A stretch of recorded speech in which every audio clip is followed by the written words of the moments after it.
Testing. Okay.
It should be going now. So why don't you use the link, Kevin, and see if you're able to get into the live stream now.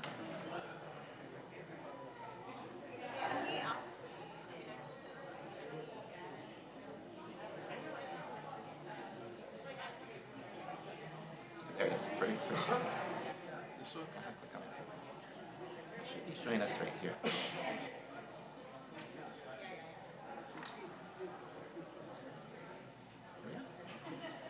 Where are they going to set up? So basically, to your email, they should.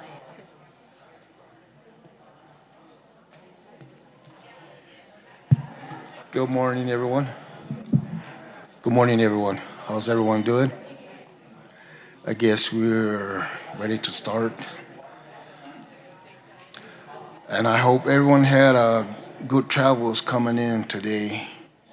I guess today is a good day for our consultations for all the tribal leaders and administration and students. And I just want to say a few words, just keeping this consultation important to our students, to maintain their values and our traditional cultures and obtaining educational skills. We need to adhere to all the policies that's put forth and keep those policies going, because this is important for us as Native people and especially our children that's going to school here in APS for their safety and obtaining that maintaining the culture and the values in the same ways, obtaining their skills to be responsible, productive tribal members in our society. So I wish everyone a good day and have a good sessions. And may the heavens and the spirits give you guidance, wisdom to carry this meeting to progress, prosper in collaboration with all the entities and whatnot. And I'd like to say my opening prayers in my language.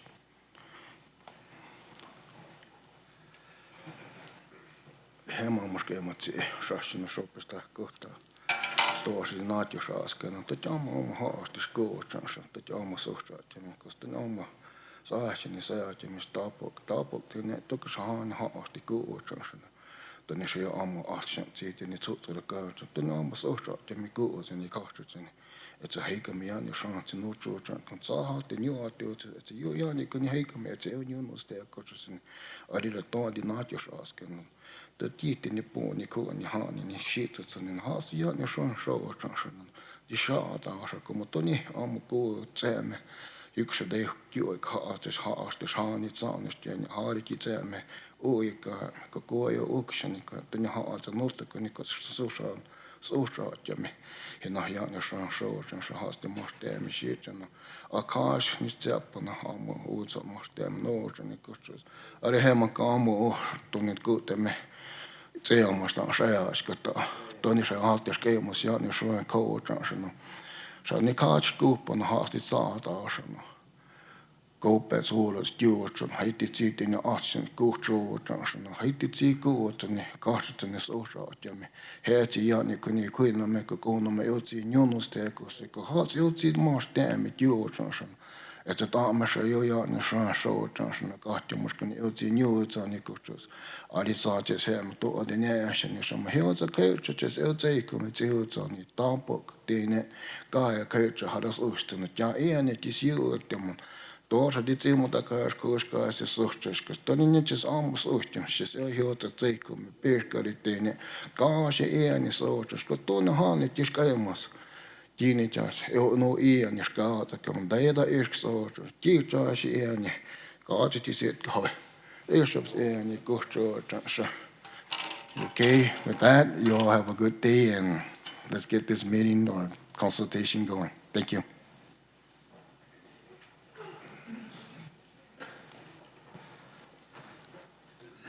Thank you, Lieutenant Governor Tenorio from the Pueblo of San Felipe. So there is one slight change to the agenda. Those of you who have the agenda. Governor Ortiz from San Felipe will be joining us later in the morning, and we'll finish this off. But Lieutenant Governor Tenorio led us off with our first words. We'll now go into our welcomes, and our next up will be Dr. Blakey and Everett Pinetza. Okay. So, by the way, I'm Phil Farson. I'm the Senior Director for Indian Education. We are live streaming. The live stream link is in the agenda for those of you who are joining us online. And if you have any questions, email them to Kevin Naranjo, kevin.naranjo, Naranjo, at aps.edu. With that, Dr. Blakey, and then also following straight after Everett and Dr. Blakey will be Vice President of our school board, Courtney Jackson, along with Haley Cornfield, who is here but maybe went to get some breakfast. And there is breakfast for those of you here or on the side. All right, with that, Dr. Blakey. Good morning, everyone, and welcome. I'm Gabriella Blakey. I'm the superintendent in Albuquerque Public Schools, and we are honored to be here today at this consultation. We look forward to a very productive day together, one that brings both our tribal and educational leaders together. And we know there's a lot of work that must be done, and I'm eager to continue this work. We do have a few board members with us today from the Albuquerque Public Schools Board.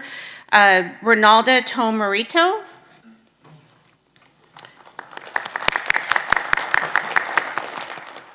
And Josefina Dominguez. And with me for the welcome is our Vice President, Board Member Jackson. Board Member Jackson is an APS graduate and Vice President of the board and has good insight into what we're doing and why. as we work to improve student outcomes for all of our students, particularly our Native children. Our APS high schools have different language classes, but all high school students in the district have the opportunity to learn Navajo and Zuni instruction at the Indigenous Lifeway Center located near Bel Air Elementary School. And we want to do something different today. I know we have time later today to talk about education in depth, but this morning I want you to see education in action. And Board Member Jackson and I are going to introduce two special students to you. But let's face it, our kids are who matter most and why we are here today. So I am going to ask Board Member Jackson to introduce our first student.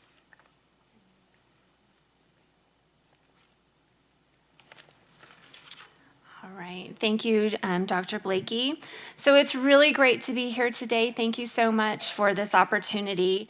Our school board is on a mission to improve student outcomes in APS. And our goals specifically include working to support our Native students, particularly in early reading and middle school math. Toward that end, I want to introduce you to a student today who should make us all very, very proud. Please welcome Haley Cornfield.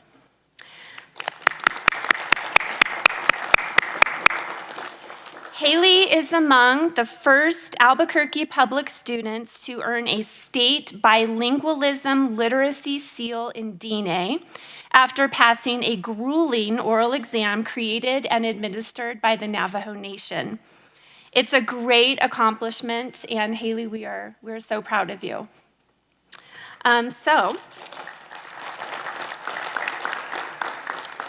If you don't mind, I'm just going to ask you a couple questions. Okay. Do we have? Okay, I was going to say. So the first question I have for you is, I've heard that your mom helped you when you started to learn DNA. And how did you start? And then how did you take that start? And where did you go from there? It's a pretty simple story. I grew up with my mom always in the house, and she was the only Diné speaker that I had access to at the time. I didn't know that my grandma spoke Navajo or my aunties because I haven't met them yet. But she pretty much helped me throughout my journey of learning Diné, and I hope she continues to, because she's the reason I was able to get my Diné bilingualism seal. That's great, thank you. So why is it important to you that you're proficient in the Diné language? It's both important and not important to me, because it's not like I need to have this seal to know that I'm proficient in Navajo, but it does affirm me that I put in the effort to be able to understand other speakers other than my mother, since, there's different dialects and different ways to pronounce words. Mm-hmm. That's great. So speaking to that, we're always kind of interested in bringing in merging culture and education together. And so how do you see that this new ability that you have, how do you think it's going to help you in school and in life? In school, it'll probably help me know that I can achieve something that I probably don't think I can do, but if I put in the effort, I know that I can do it. Because when I first applied for this seal, I thought I wasn't going to get it, but here I am now. And what was the question? And next in life. Oh, and next in life? It'll probably help me hone my Diné skills more in life with handling verbs, saying yate bene. But I still know that I still have to practice other words, since every time I try to practice with my mother, she's like, huh? and she shows me the correct pronunciation. So I always have my board hat on, and so I'm just going to bring this into the conversation. Goal 4 does talk about skills, habits, and mindsets for life success, and it seems like you've mentioned a lot about you started something that was maybe hard, and you wanted to, but you had to persevere. Would you agree with that? It was something hard, but you just kept going, and now you've accomplished something? Yes, I definitely agree with that. I think that if you have enough grit, you can definitely persevere through the challenges that you thought you couldn't do. I love that. That's great, Haley. Thank you. Just one last question. Where do you go from here? Where are you're graduating soon, right? Yes. Okay, what are your plans for the future? My plans is to graduate on time, and I applied to CNM, which I did get into. And I am studying to be a paralegal, but I'm hoping that I can join a program in New Mexico that's outside of CNM so that I can become a court reporter. A corporate. A court reporter? Oh, a court reporter. Okay. Oh, I love that. Okay. Well, thank you, Haley. I will take you off the hot seat, and we will pass the microphone down to Everett. And right now, I'm going to turn it back over to Superintendent Blakey, who's going to have a conversation with Everett. Thank you so much. And remind me what school you're graduating from? La Cueva High School. Great. And next, so let's give it up for Haley. We're all very proud of you. I want to introduce you to another one of our students. Everett Pinetza is a Sandia High School student. He is aiming for at least 2 distinctions, IED Language and Tribal. He also is planning this week to earn an Indian Education Stole and Seal for graduation. And like Haley, he is attending our new advanced language classes, levels 3 and 4, at the Indigenous Lifeways Center. So Everett, you're next. I want to ask you about learning the Zuni language. What has your improvement done for you in learning the Zuni language, both in and outside of school? Learning the Zuni language has been a phenomenal experience, and I have found that the connection between the language and people with it is very strong. So I'm able to use what I know outside of school at home and back home at Zuni. So I really enjoy that. And in school, it's been a good experience because of the connection and bonding between other students. Great, that's great to hear. Do you see other students interested in learning more about their language or their culture at school? I do, and I've given that resource on from CEC to learn more. And so for those students, maybe you guys are one of them, but I say to follow what you want to do, and I encourage you to do what you want to do, because that will be a lifelong process, and it will build a connection, and you will have a foundation for your cultural identity. Thank you, Everett. And I love that you pointed out our younger students in the audience and what a great role model you are for them. So thank you. So you too can be up here when you guys graduate in a few years. How do you see learning the Zuni language helping you progress? I see it as progressing me as a person and building healthier habits. In my tribal demonstration that I will be doing tomorrow, it will be a Zuni morning prayer. So that will be a lifelong prayer that I will be doing. So I see that it's been improving me culturally and mainly in my identity, and it's been influencing all of that. So Great. So what has this ability done for your confidence in yourself as you've grown up? It's improved my confidence. It's certainly been challenging to learn another language, and I am part Navajo and Laguna, so I have those two to learn from too. But it's been a challenging experience, but I know that going forward, I've been able to conquer the challenges, and I'm able to look back at the accomplishments. Can you tell us a little bit about what you're doing tomorrow?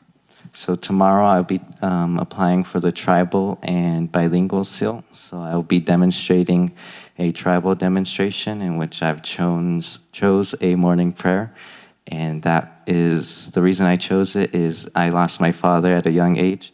So then that morning prayer will be to thank the breath of longevity and life. So I will be able to just have that connection between the Zuni culture and myself moving forward.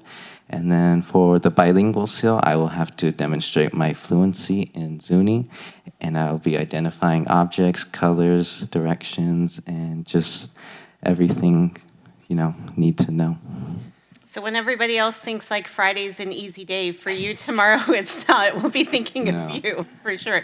So let's, before the last question, let's give you a hand and all the confidence that you need going into tomorrow and your life journey that has brought you tomorrow. We're really proud of you. So what's next for you after you graduate in a couple of months? What do you see in your future? I have been accepted at UNM, so I'll be attending there this fall. And currently, I am deciding on a major, but I see my future being into the medical career. So I'll be looking forward towards that, and I know it'll be challenging, but I look forward to it. Thank you. I look forward to seeing you as my doctor.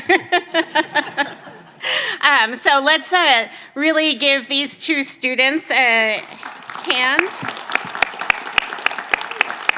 And I think you'll agree with me that these are two very special students, and around the room you'll see other students on this journey as well. And so we're really excited about the future for our students and all you have accomplished so far. And we understand that these are two success stories, but we need to build more of them throughout the district, a network of students. And that's one reason that we are here today, to listen to your ideas, to celebrate our collective strengths, and to work on our weaknesses together. I know that we have weaknesses, but I also know that kids like Haley and Everett and others in the room will make a huge difference in our world as we go forward. So thank you all for joining us today, and thank you, Board Member Jackson and our students. So let's get to work for the rest of our day. Thank you very much. Thank you.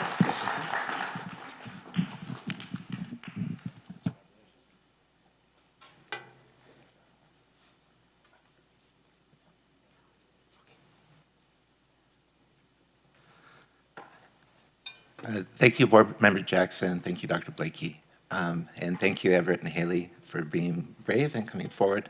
Both of them are members, currently, we had Zuni 3 in the fall, and we have Zuni 4 now being offered here in the spring. And Everett is one of 5 students who are in that class. The same for our Navajo students. Haley is one of 5. And we have one of our other classmates here who you may meet later, who's also a student representative for our Indian Parent Committee. We also have been alluding to the students here in the back, and you may get to know them a little bit better later too. From Cleveland Middle School, we have a group of our students who are taking the Navajo language at Cleveland Middle School. At this time, we will be going around the room doing introductions, and before I do that, just so you heard Everett is going to be earning his stole and his seals. Haley is also in the process of doing that. I think you're going for 3, are you, Haley? And so there's also a service learning seal that students earn. And for those students who are recognized by their tribe and then earn the state seal, there's a 4th seal they actually get for their stole. And so Haley and Kaylee will be also, they'll be the first students in APS ever to have 4 seal, or possibly 4 seals on their stole, but certainly the 4th one. The stole, they will, I think we got a new design for this year. I think this is the last one of our old design, but they're in the mail coming. But students have a seal that they earn for service learning. There's a seal they can earn for learning more in depth about their tribe and doing a presentation on that. A demonstration of the level of language you can attain after 2 years of language, and then the higher level of language that you earn that we'd like to see our students earn to show that they're nearing fluency as speakers and on their way to being full-fledged members of their communities. And so so just so you have a reference point for that, that's what this is. With that, we're going to go around and I'm going to ask our tribal leaders who are present to introduce themselves and say a few words. And then we have a few other members here in our front row will have say a few words from the APS leadership team. And with that, I'm going to pass it on to Governor. Thank you.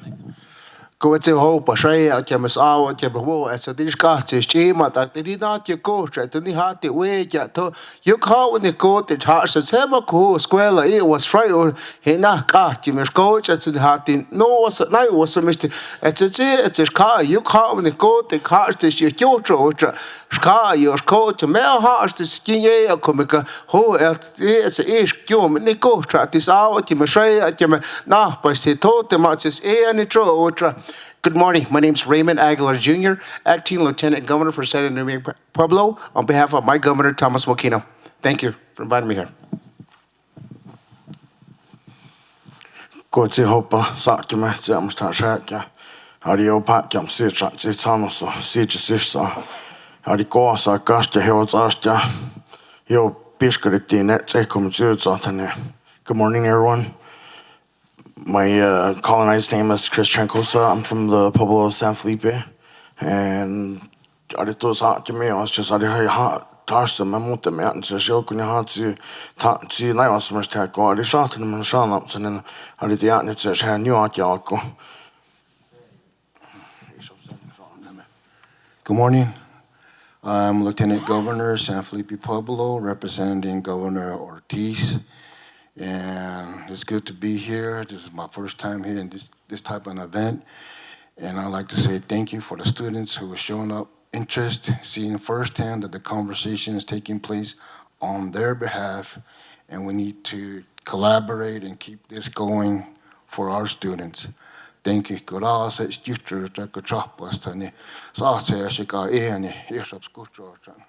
Thank you. Go te hopa, kai tō hopa wai kai te wai si trai trask. Tō shina me haka kērste kūtanus te ako mersa te wai kustite tenens te Benikanshia. Morning everyone, my name is Lauren Aragon. I am First Lieutenant Governor for the Pueblo of Acoma, here representing our tribe and in standing for our Governor Charles Riley, who will be present later on today. Great to see everyone here and looking forward to being educated. Thank you. Good morning, everyone. My name is Dr. Beatrice Pacheco. I am the Director of Education for the Pueblo of Sandia. I'm here representing Governor Felix Chavez, and he does send his apologies. We did have a death on the Pueblo, so I'm here to represent the tribe, and thank you for having us today. Gote Hopa. My name is Byron Shea. I'm from the Pueblo Zia, as I am here representing Governor Pino, which he has traditional things going on at home, and just here to welcome you all, and let's get this consultation started and learn new stuff. I'm new to this right now too, so let's get it going. Gote Hopa. I'm Simon Shea from the Pueblo Zia. I'm sitting in for Lieutenant Governor Shea. I'm just here, happy to be here, and hope the kids are going to have fun today and learn new things around here. Thank you. Have a good day. Makuam, Hinamopi of Anahiramba. My name is Juan Riabeda. I'm the Second Lieutenant Governor for the Pueblo of Isleta. I want to give a shout out to some of my staff real quick. The ones that are here, we have our truancy department. We have Nana Yolanda Beta, Kaylee, and we have a newer employee, Triva Sandoval. So nice to have her along. I do want to say hello to the kids. Good morning. How you guys doing? Anyways, yeah. I'm looking forward to the conversation today. There's a lot going on with the country. There's a lot going on with the state. There's a lot going on within our tribes.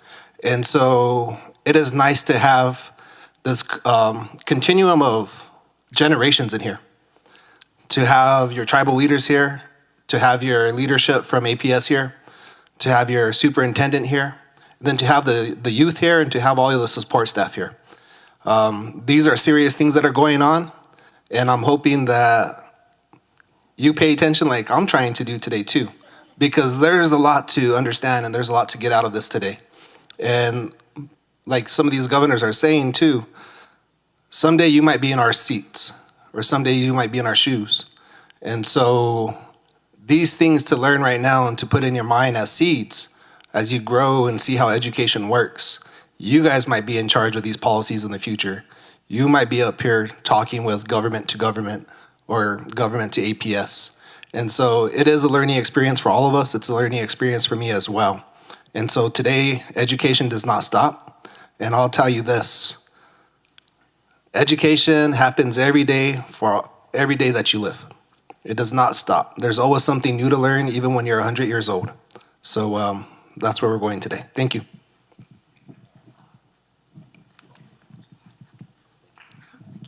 Gowazi Sehopa. My name is Petra Solomon. I'm the interim superintendent for Laguna Department of Education. I also am the education director for the Pueblo, run the Tribal Scholarship, the Vote Rehabilitation Program, and I have many other hats. So I'm so excited to be here. I listen monthly to Mr. Farson's connections through Zoom, and I really appreciate it. I'm here on behalf of Governor Antonio, who sends his well wishes to you all. And moving forward, better collaboration. Students, again, as Governor and all the staff have said, please pay attention. This is all you. Once we leave here, you are the ones that are going to be representing your pueblos and nations. So I would appreciate it. Thank you so much again, Superintendent and APS, for having us. I appreciate it. Thank you.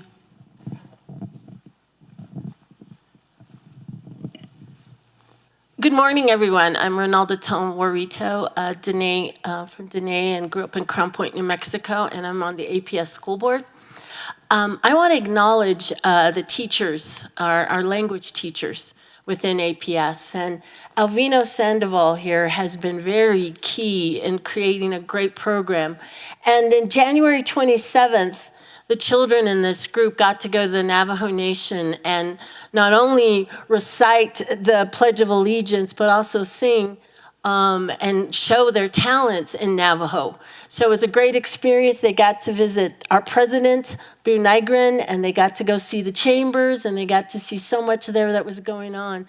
But a special hand clap for these kids and taking on the language. And another hand clap for Alvino Sandoval having the heart and the willingness to teach our children. I'm very appreciative of anyone who takes that on, and I'm appreciative also to Indian education. And I want to welcome everyone to this sacred circle of our children. So thank you. Good morning. My name's Josefina, or Josie Dominguez, and I'm also a school board member that represents District 6, Sandia High School, Manzano High School, and all the schools that feed into that, those two high schools, and part of El Dorado too, so I'm going to claim Haley. I'm honored to be here, and I want to echo some of the sentiments that I heard earlier. These are serious times. And we need to have honest conversations about these serious times. And I think we can do that drawing on our ancestors and what they have taught us about doing so firmly and cordially.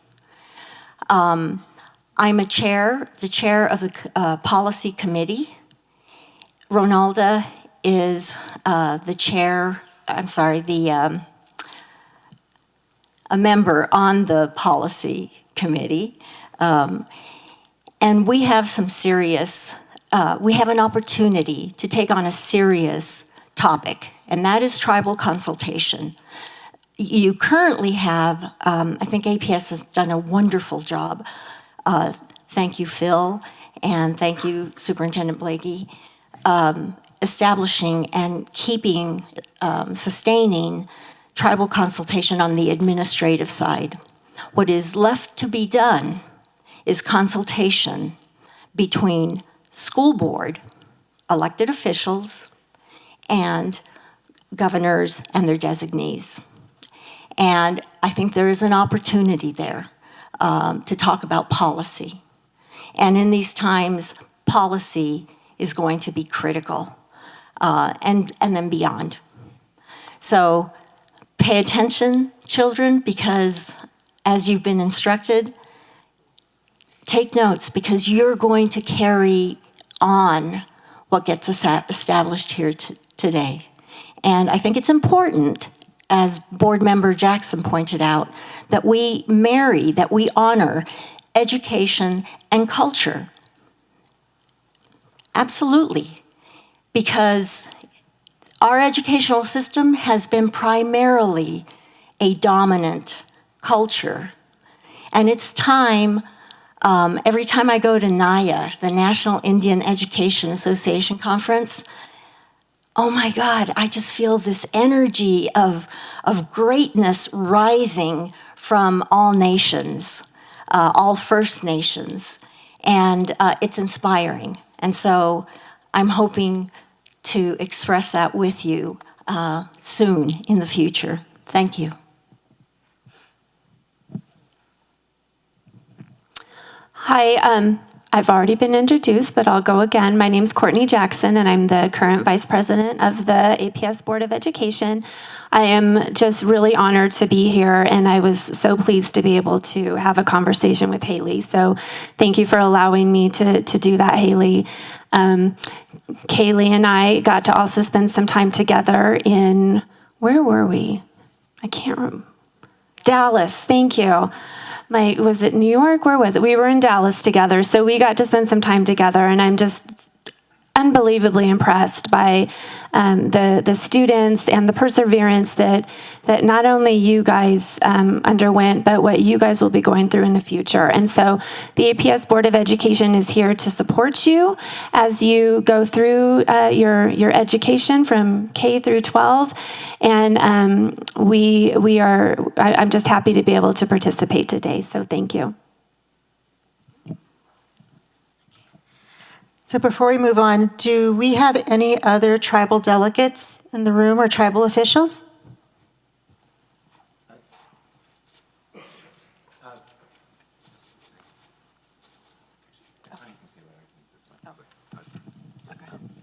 Pueblo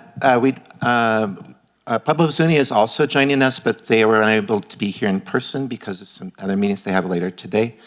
So they are joining us online via live stream. And we may be receiving comments and other questions from them from time to time. And if we have any other tribal leaders that are joining us via live stream, if you could email Kevin Naranjo, Kevin, K-E-V-I-N, Naranjo, N-A-R-A-N-J-O, @aps.edu, so we can be sure to acknowledge you in this space. With that, yes. Thank you. Thank you. I want my tribal officials and my staff to introduce themselves real quick. Good morning, everybody. My name is Roger Calabaza. I'm tribal official for Santo Domingo Pueblo. I'm here on behalf of escorting Lieutenant Governor here. Good morning, everybody. I'm Shauna Cruz. I oversee the education and library in Santo Domingo. Good morning, everyone. Pablo Padilla Jr., General Legal Counsel to Santo Domingo, Legal Counsel to Laguna Department of Ed, and Special Legal Counsel to the Pueblo Zuni on education matters. Thank you for having us. Thank you, Superintendent. Do we have any more tribal staff? Anyone from our tribal communities who want to?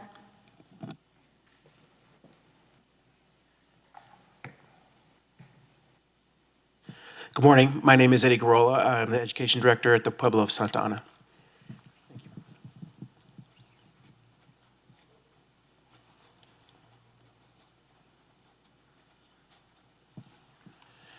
Yes, I'd like to introduce our educational representative from San Felipe Pueblo, Tanisha Nelson. She's done an excellent job with our program. Thank you for being here.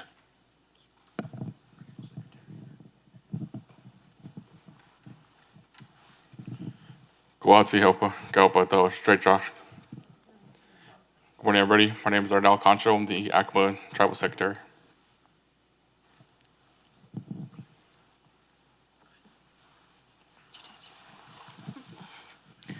Good morning, everyone. My name is Erlinda Concho. I work with the Pueblo of Acoma Language Department. Good morning, everybody. My name is Marcelino. I'm the Executive Director for the Pueblo of Acoma's Education Department. I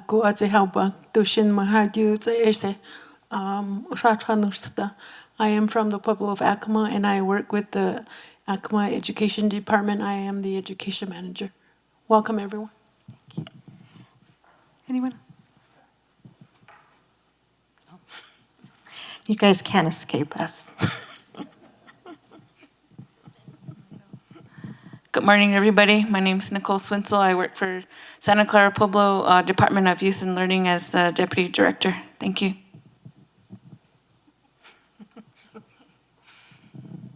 Good morning, everyone. My name is Rita Arcaro, and I'm the Pueblo de Cochiti Department of Education Director. Anyone else? Good. We have one hand here. Good morning. My name is Tishina Nelson. I work with our San Felipe Pueblo Education Department. I serve as the Academic Support Specialist.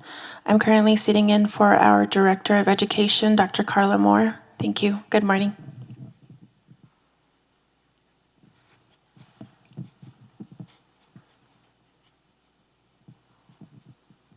My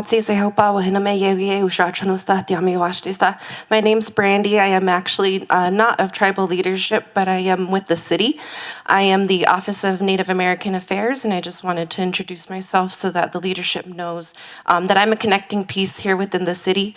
I have access to a lot of resources. I am involved a lot with what APS Indian Education does, and I'd like to extend anything that I can to the tribes, as services. So if there's anything that you need help with here in this city, please feel free to reach out to me. I'll be here for most of the day, and I'll be giving out my cards as I meet most of you.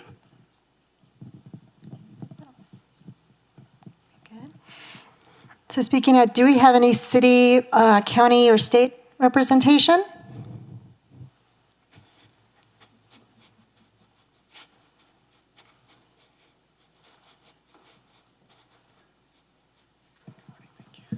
Hi, good morning, everyone. My name is Kyle Tapa. I'm the originally from Wind Rock, Arizona, but now I live here. I am a part of several different organizations. One is the one I work for is Americans for Indian Opportunity, a nonprofit here in town. So we're one of the community partners with APS. I also represent the city as a Commission on American Indian Alaska Native Affairs. That body makes recommendations to the mayor and city council, as well as working with APD, APS, and as well as a member of the Native Leadership Collective, which is 36 Native-led organizations here in Albuquerque, keeping the city accountable to our urban indigenous relatives here in the city. So I'm really, really happy to be here. Thank you. Guadzi, Gaitawaha, Pachdrachashk. So I might say, good morning, tribal leaders. My name is Katie Ann Waniko. I'm the Assistant Secretary for Indian Education for the state, working under Secretary Mariana Padilla for the governor's office. Superintendent Blakey, thank you for hosting this event and inviting the team. We are here to listen. I have some of my team members here. I have Deputy Director Damian Wiersbicki. I have Aspen Bio, our program specialist, and our newly hired native language specialist, Joseph Frawa from Hamas. I want to say a couple of things on behalf of my first introduction and conversations with the school board. We are here from the state to listen and observe. We are not here to speak on behalf of the state or on behalf of any of the published tribes or nations or APS, but more so again to listen and observe. What our office does is we uphold the Indian Education Act, which is state statute. The requirement of tribal consultation is part of law, is required to happen. And we are here to learn and see the bright spots. We know it's happening, and we want to be able to speak to that, to highlight that. But we also want to identify the supports that we need to offer from the state. How can we coach our district partners in what they're already doing to ensure that our tribal leaders are sharing their voices and the priorities of their students? But most importantly, students, we're here for you. We care about you. There's a law that protects us and your rights within the districts. And my role and the role of my team is to ensure that you're taken care of every single day that you come to school. So thank you, tribal leaders, for reminding students of the importance of you all in this space. We are all here for you. And so on behalf of the governor's office, I also wanted to announce that one of the focuses in the next school year will be on tribal consultation. Is it happening? If it's not happening, how do we encourage it to happen? Of course, it's supposed to happen executive to executive. Superintendent Blakey is here showing her presence, and I appreciate that. That's what it's supposed to look like. But in addition, we should also be involving our school board members who implement policy as well. And so again, here to listen and observe. I also want to do a special shout out to the students. Haley and Everett, everything you said also guides the work that we do. We want you to be confident. Stand up there and talk about language and culture, to learn the prayers that help us every day in our roles. And so congratulations to you and your families for that honor. I want to make sure and get a selfie so we can post it on our website, so we can further celebrate your accomplishments that the district has provided. So thank you for having us.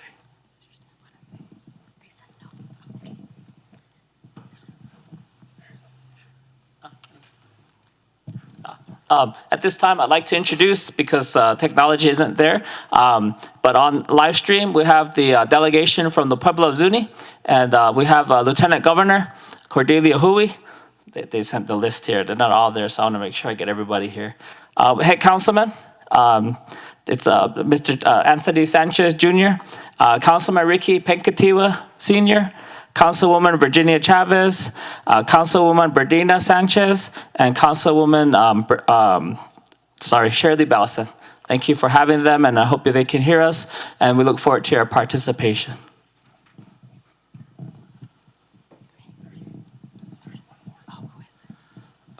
Good morning, everyone. My name is Kevin Naranjo. I'm from Santa Clara Pueblo and San Ildefonso Pueblo. We have one council member from Acoma Pueblo online, Craig Garcia. Welcome. Do we have any community partners, organizations here? I'll start on this side and move that way.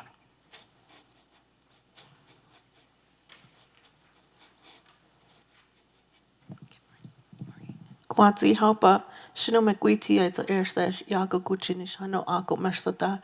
Good morning, everyone. My name is Larissa Garcia. I am the Education and Engagement Manager at the Center for Native American Health at the University of New Mexico Health Sciences Center. I am also a faculty lecturer, too, in the School of Medicine. Thank you. Yat A Sunny Costello Unishiat Nakaidna Nishla Tutuni Bashichi Tabahadashachedo Betani Dashanella. My name is Sunny Costello. I serve as the Indigenous Education Curriculum Specialist under the Curriculum Instruction Bureau for the Public Education Department. So I'm really glad to be here to support this work. Thank you.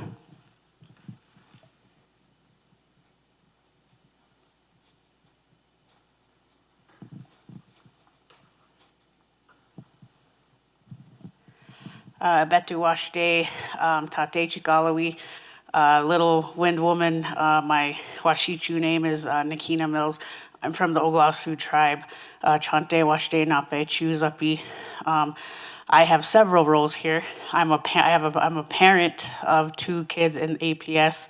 I also sit on the Indian Parent Committee for APS, but I'm also the Native Education for All policy and program specialist for National Indian Education Association.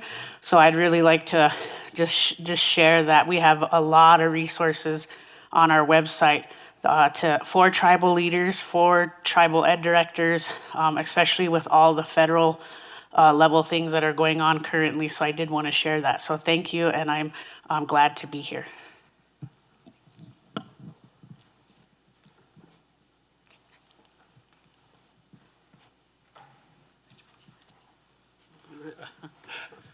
Good morning, everybody. It's an honor to be here. It's great to see everybody. My name is Frank McCulloch.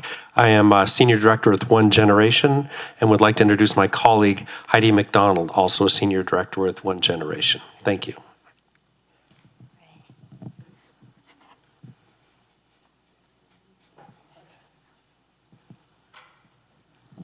Good morning, everybody. My name is Taisha Mitchell.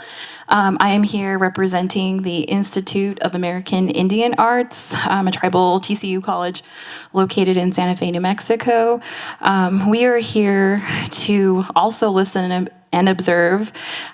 We have a really unique opportunity at IAIA. We serve as a dual credit partnership college to APS, and a lot of the students that you see here have graduated or have gone through our program in collaboration with Indian Ed Department through Navajo language and Zuni language.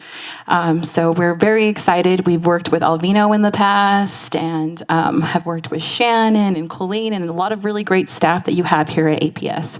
So for those of you students who are currently taking Navajo language and are in middle school, there's a really great opportunity before you to take dual credit classes through APS to continue that education in pursuit of a tribal SIL.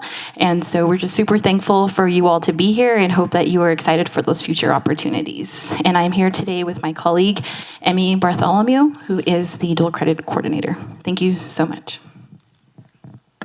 Thank you. Any of our guests here this morning? Are we good? Okay.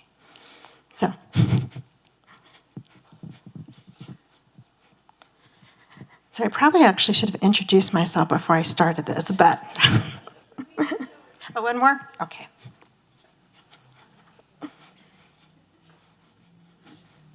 Oh, Charlene.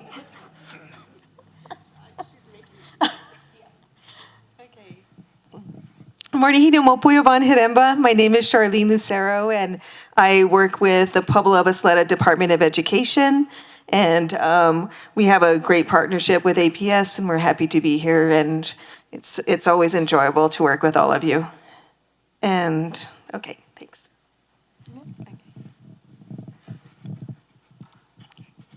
Okay. So good morning. I'm Tanya Campos. I am the Chief of Equity at Albuquerque Public Schools. So you've seen me walking around. So it is important that I wanted to, before we introduce our wonderful APS staff, but we're hosting, so I wanted to acknowledge all of our guests this morning. You are in our home, and we wanted to thank you for coming and acknowledge that you're here. May I suggest that our students also be introduced? Yes. Absolutely. We went around the room and introduced everybody, but I would like to also give that opportunity to our youth. Okay. So as part of introducing our APS staff, we are going to start with you all, Mr. Sandoval. I was expecting a clap. I'm just teasing. Yate, Guate Hopa, Buenos Dias. Hello to everyone. I am a teacher within the district under the department, Indian Education Department. I currently am at between McKinley Middle School and Cleveland Middle School. So today we have with these students from Cleveland Middle School. Go Colts! It was just a lot It was much more manageable, and was because we could just walk. We didn't have to deal with all the bus issues and stuff. And so, it's always convenient when events are happening here at Bonifacio that it's also convenient for our students to participate. Shide yahai chishidene nishlon tkachi ni basishin Kenya ani eda shichedo topahant eda shanale is sohulia down eight I gisana shade shamana gashjet eight kohajilete njigant and the adishik eight o hayu. My name is Elvino Sandoval. I am of the Apache clan, born for it, running into the Water People clan. My mother is from the community of Alamo, Navajo, which is about 2.5 hours southwest of Albuquerque.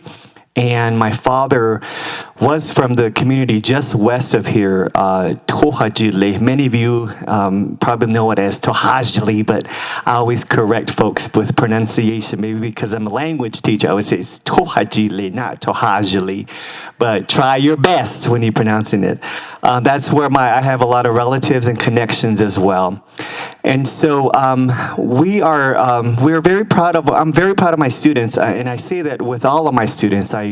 I've taught at Magdalena Municipal Schools, Santa Fe Indian School as well, and now within the district. And all of my students, I always challenge them that they need to do their very best, and they probably will remember me with this. Even my students from Santa Fe Indian School and Magdalena remember me, because I always tell them that I'm hard on you and I want you to achieve and do better, because I want to be in that nursing home when I retire and read about you on the news that you're the next APS superintendent or you're the next attorney general of the United States, whatever it is.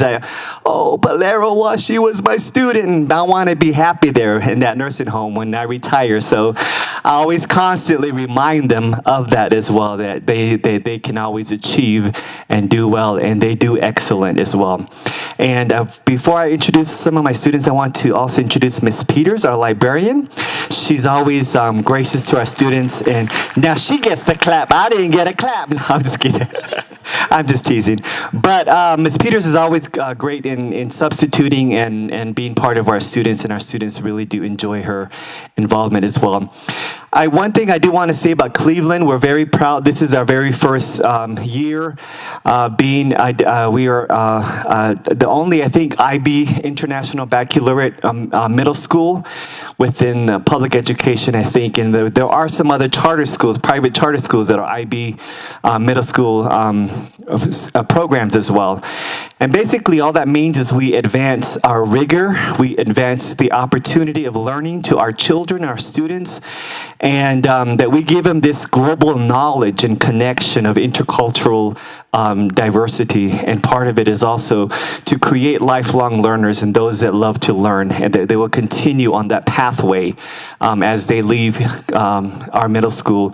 Most of our students do feed into Sandia High School, which is already an IB school as well, so it makes the process a whole lot easier. So we're very, very proud and excited of the new things that will happen this coming school year. We've already begun to apply some of the IB profiles in some of our lessons, activities. And the great thing about it is APS is the only district, and Cleveland is going to be the only middle school nationwide that will provide a heritage language as a language acquisition option through the IB program. So the IB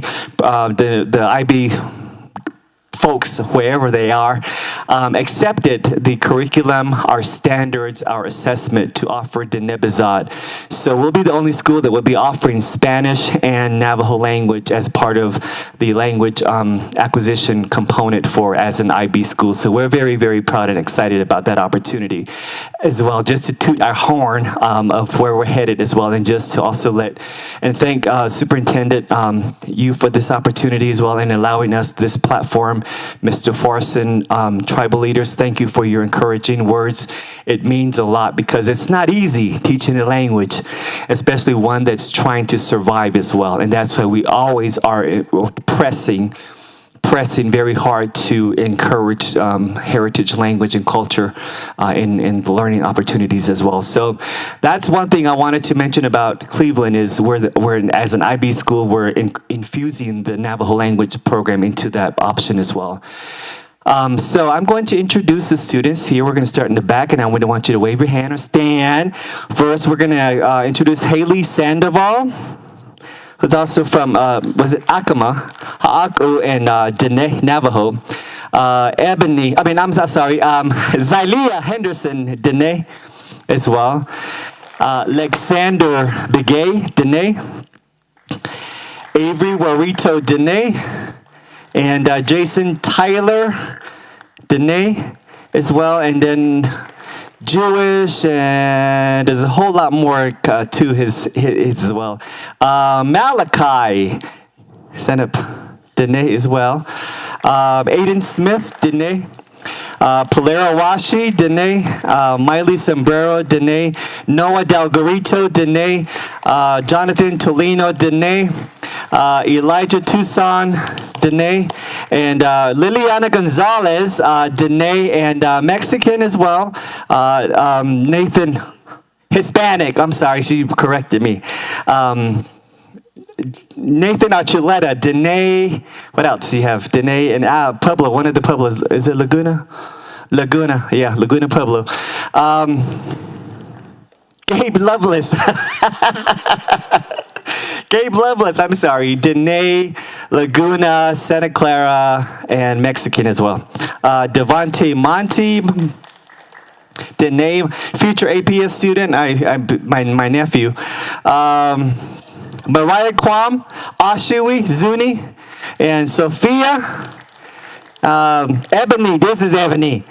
Dene, and then Alyssa Murphy, Dene, Zakarian Begay, Dene, Shaden Begay, Dene, Aliyah Armenta, Mexican, and May Malicia Begay, Dene, and Nakile. So these are our students from Cleveland Middle School. We're glad and we're very proud of them. Thank you for this opportunity. Okay, so I don't know how we're going to do any better than that, but I think I have one more person over here.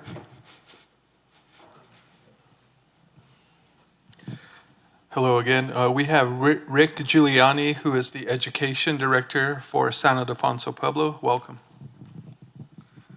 Thank you. So thank you, Mr. Sandoval, and your class. We're so happy to have you. So again, I'm Tanya Campos. I'm the Chief of Equity at Albuquerque Public Schools. Welcome. I'm also from the Pueblo of Isleta. I am proud to say that I do not have an APS child anymore. He has graduated 2 years ago, so I have an APS graduate now. So I'm going to start sending the mic to all of our staff, but as a staff member, I want to welcome you all, and I'm just going to go through. Good morning. I'm Melanie Blea, the Executive Director of Federal and State Programs, and I believe I'll be talking with you all a little bit later about what's been alluded to as hot topics in the room. Good morning, everyone. My name is Sherry Jett. I'm the Chief Academic Officer for APS, and it's an honor to be here. Thank you.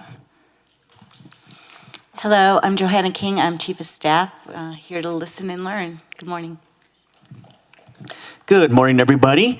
I'm Kenneth Salazar. I'm the Associate Superintendent for School Climate and Supports. It was great to hear the reciprocal response of how you have to believe to achieve. Self-efficacy leads to perseverance. Perseverance leads to self-efficacy. So that was some great options, and excited to learn more. Good morning. My name's Mark Garcia, Associate Superintendent of Secondary Learning. Specifically, my role is to work on improving the number of students in 8th grade who are at grade level, proficiency or above. And part of that goal specifically as part of this conversation is improving that for our Native American students.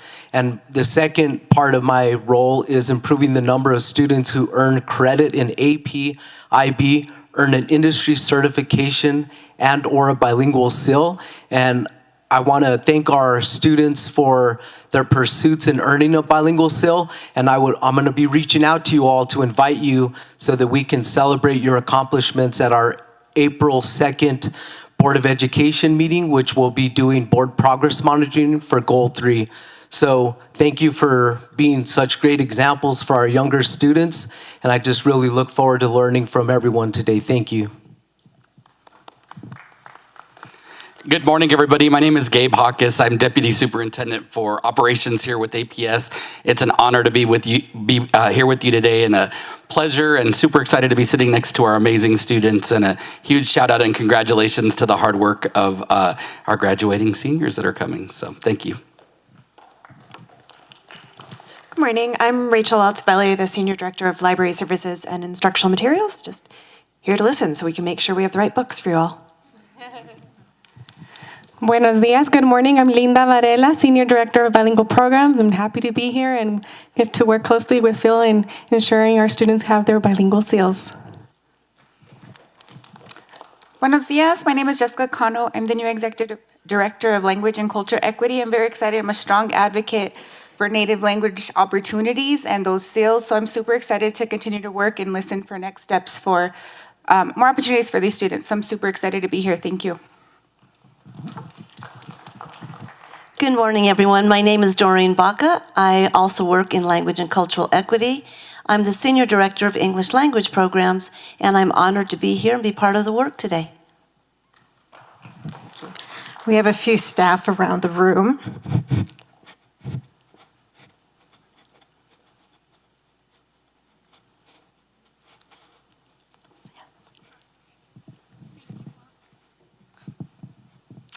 Good morning. I'm Brenda Martinez-Paponi, and I'm a researcher at APS with SAPR.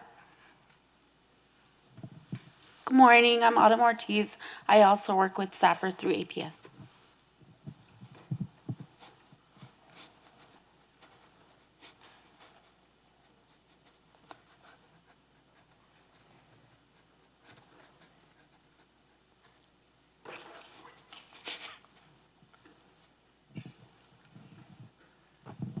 Good morning. I am Marco Harris. I'm the Assistant Superintendent of High Schools, and thank you for allowing me to be here today. And we have some of our phenomenal Indian education staff here, last but not least, because they're the ones who are doing all this work and are phenomenal.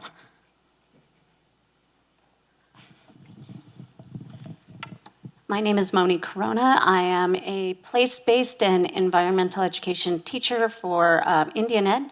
I do field trips at Los Padillas Elementary School with all third graders across the district. Yate, Shea Shannon Johnson Dashajana, Twitter Gini Nishlet Sanjakin Abashachin, Twit Sony Dashache, Lachini Dashanella, Ado Seba da Gawiliete Eya, ASC Nasha. Good morning, everyone. My name is Shannon Johnson, and I am the Danette Bilingual Coordinator, and I am the proud teacher of both Kaylee Bahi and Haley Cornfield. And I also want to welcome the Cleveland Middle School. It's really good to see the upcoming language learners as well. And all the tribal leaders, thank you for taking the time to be here. Yeah. Yate, Cheryl Antonian Schle, Kabahe, Yanshle, I'm sorry, Oneida Bashishtin, Age, Dasha Che, Oneida Dashanala. Thank you, everyone. I am an Indian Education Coordinator with APS, and when I am listening to all the people who are here, I know that I am in the right place.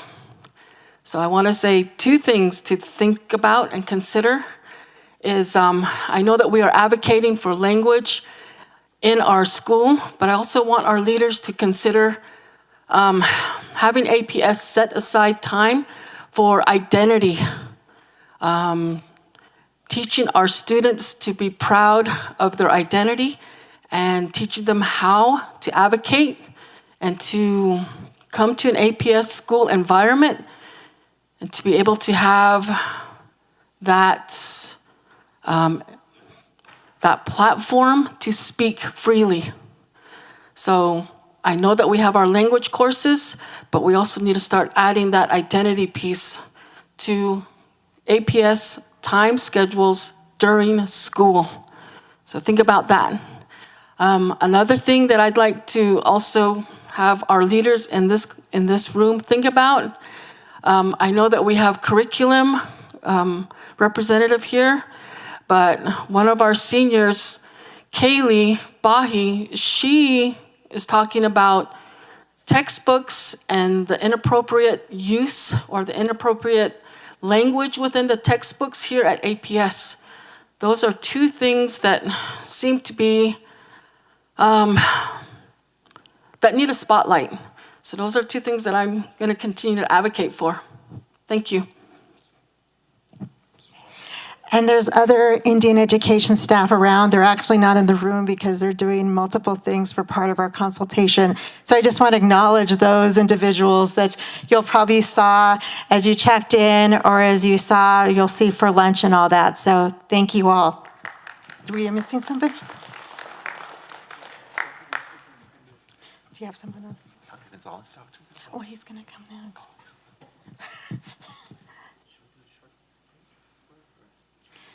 Do you want a break before you go? So we're actually, this is the first time I have to say, we are early. And as a native person, I'm very shocked about that. So we're going on organic time and we're early. So we're actually technically scheduled to start our next presentation at 10:15. However, we were actually kind of even giving a little bit more time for that. So does everyone want to do a quick break before we start in? Sounds good. Why don't we do about a 10-minute break? So come back about 10:20.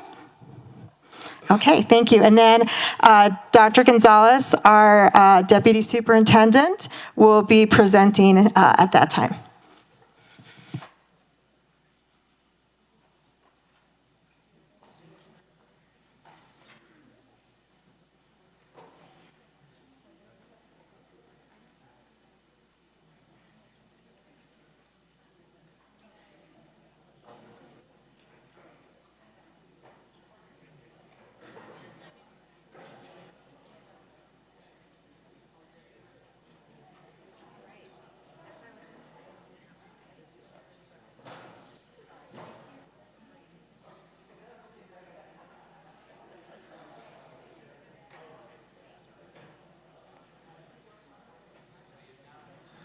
And for those of you who are new to Bonifacio, we have restrooms out both exits here.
I have what you sent me, so is this the same as, or is this different? Oh. No, it's not.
Oh, good. Now let's see if that works. Oh, awesome. Yes. Okay, we're in business. Those are off, right? No.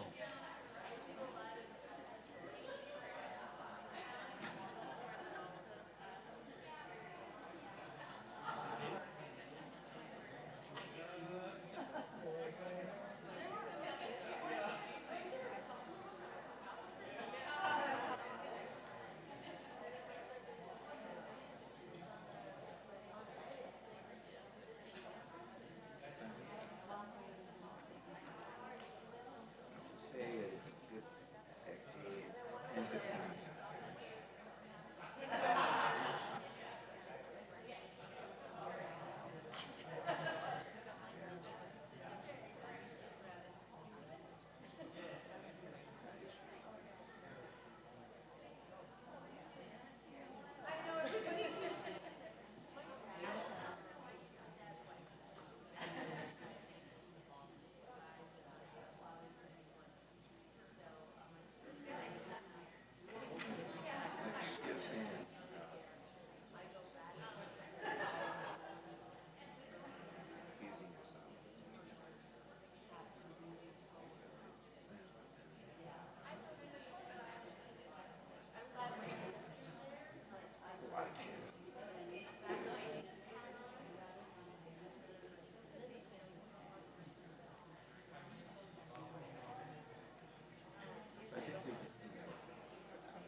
I'll do it, Chris.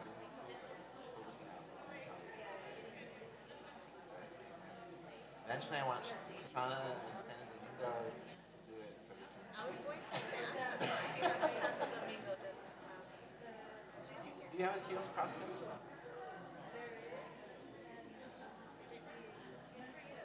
Okay. Well, San Felipe's has one.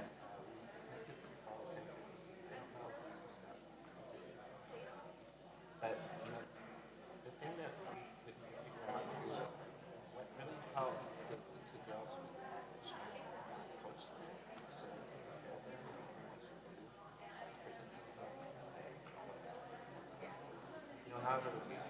some way that can keep them so they just don't go cold.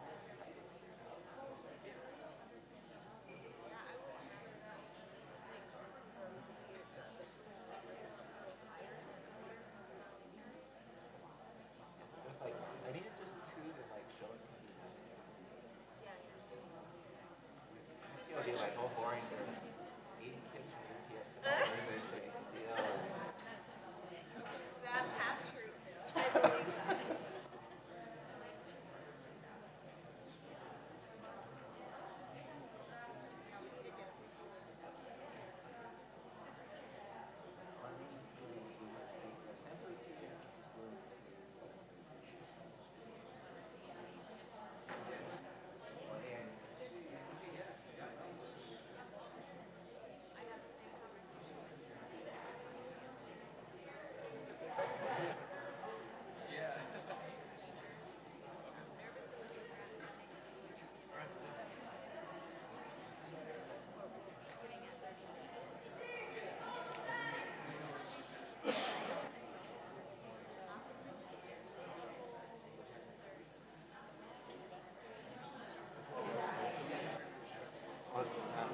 Got my first notice Title VI. So they haven't fired everybody.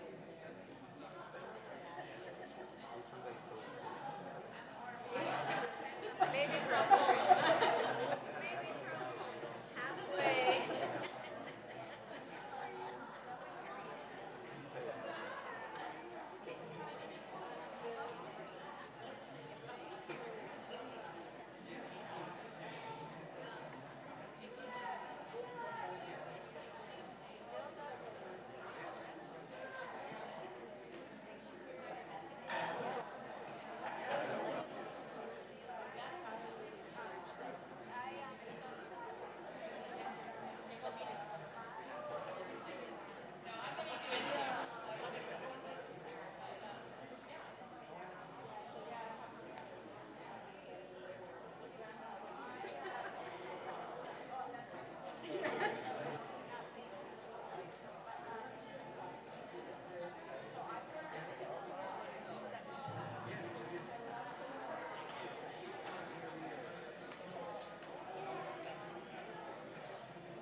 So if we can reconvene.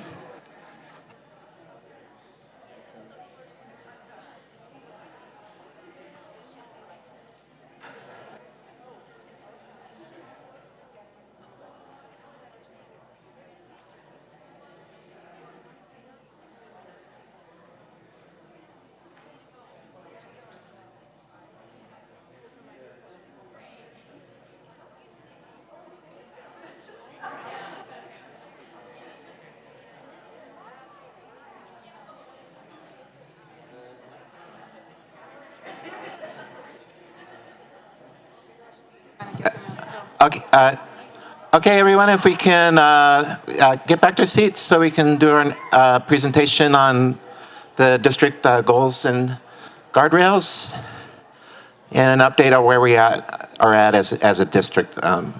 And so go ahead, everyone, have a seat.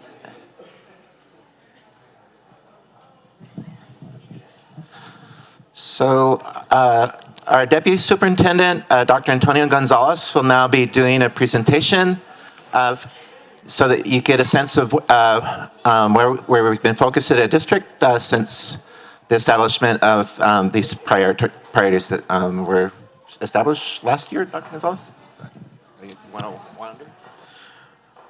Well, good morning. Thank you for the opportunity to be with you today. My name is Antonio Gonzalez. I'm the Deputy Superintendent for Leadership and Learning here at APS. And esteemed tribal leaders, thank you for the opportunity to present to you today. Some of the information that I'm going to share may sound familiar because we're on a journey and we are working on a similar set of goals. So I'm going to really spend some time this morning discussing that. But before I do, I really just need to acknowledge our teacher from Cleveland Middle School, because I don't know if we all witnessed what he did, but I think that's what we want in a teacher. He was able to introduce by name his students and acknowledge their backgrounds. That was very impressive. So let's give him a big hand, because I think we have a great teacher in our midst. So again, some of this information was shared if you were here in the fall and even last school year, because we are on a 5-year journey of really focusing in on student outcomes in a very different and specific way. We're looking at the same thing. We acknowledge that in education, we have a very comprehensive task. We're working in the Albuquerque Public Schools with 70,000 students. And 70,000 students needs an individual approach to their learning and their success. And that's what these goals are truly calling us to action on, is to be specific, intentional, and as I've say, keeping the thing the thing. It's not a shiny squirrel over here, a shiny penny over here, and we go with the flavor of the month initiative or idea, but really focusing on a set of goals. So I'd like to kind of summarize and then get into where we are.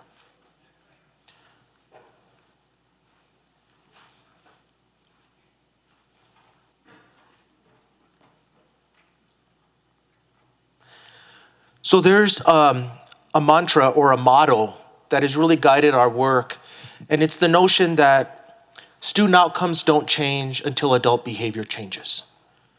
All of these students represented here today, they come to us with bright eyes and a great deal of enthusiasm and potential.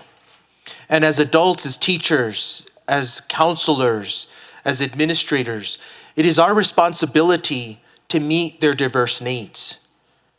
Not to continue to do the same thing we've always done because we've always done it, but to really look and say, how can we be specific?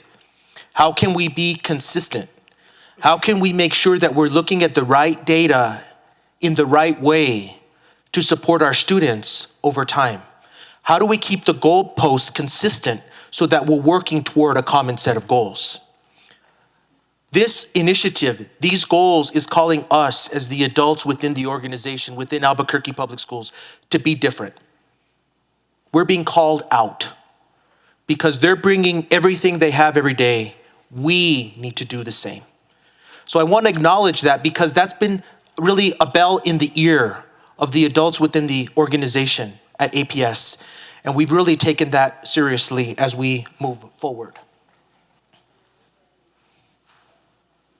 So why are we on this journey? Well, we recognize some things. We recognize that we weren't doing good enough. We recognize that some of our student data, a lot of our student data, was stagnant. It wasn't moving in the right direction. We were working on several things, but perhaps not intentionally on anything. So we recognize that there was inequities in our student outcomes, in some of our students, in some of our student groups, including our Native American students, our students with disabilities, our economically disadvantaged students, Yazi Martinez students, as we've come to know over these last several years. There's been a lack of coherent vision, lack of instructional rigor and consistent expectations across classrooms. It doesn't need to matter which school a student goes to within APS. They should be a recipient and a beneficiary of the same level of rigor, expectation, support, wraparound services, etc., regardless of where they are within the system. And there was challenges with coordination and communication. Student outcomes don't change until adult behavior changes. I think this slide does something that we haven't done very well as an organization historically. We're calling it out. We're saying we haven't done well enough. And that's sometimes very hard to do. But this is what this journey, again, is calling us to do.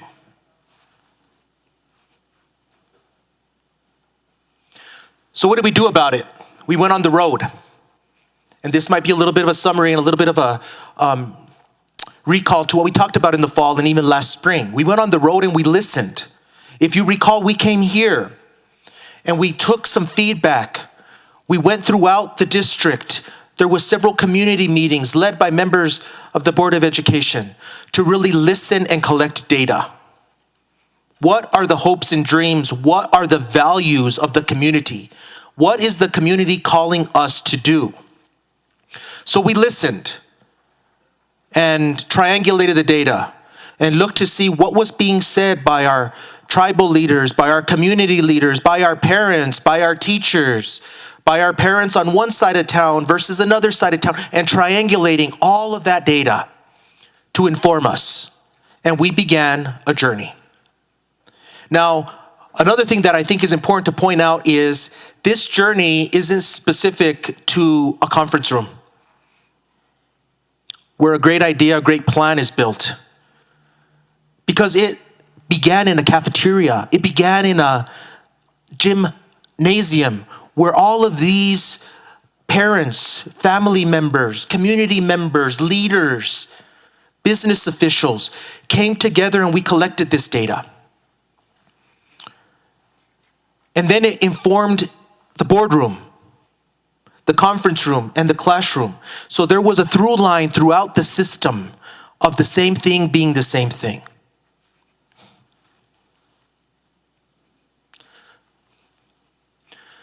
So goals were established based on this inventory, based on this check in the community of what is important.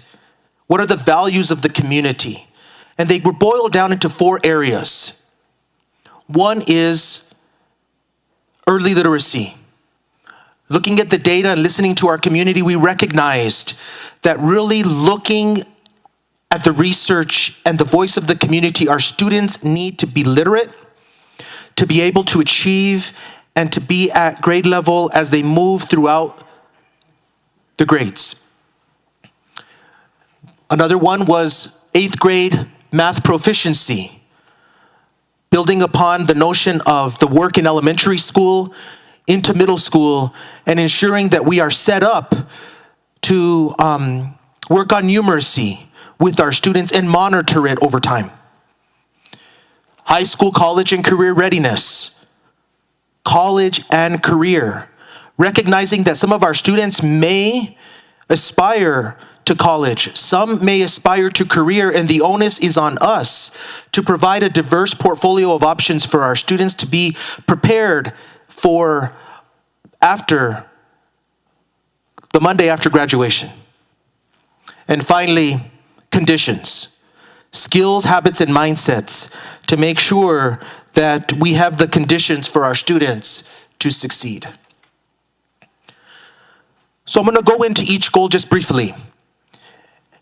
And remembering the whole idea of student outcomes don't change until adult behavior changes. Adults within these goals had to look at the data and consistently look at the data, discuss the data, and look at our progress over time. So our journey began in May of 2023. And remember, our first goal had to do with early literacy. And we set out on a journey, recognizing that at May of 2023, 27.3% of our students were proficient in literacy, in reading.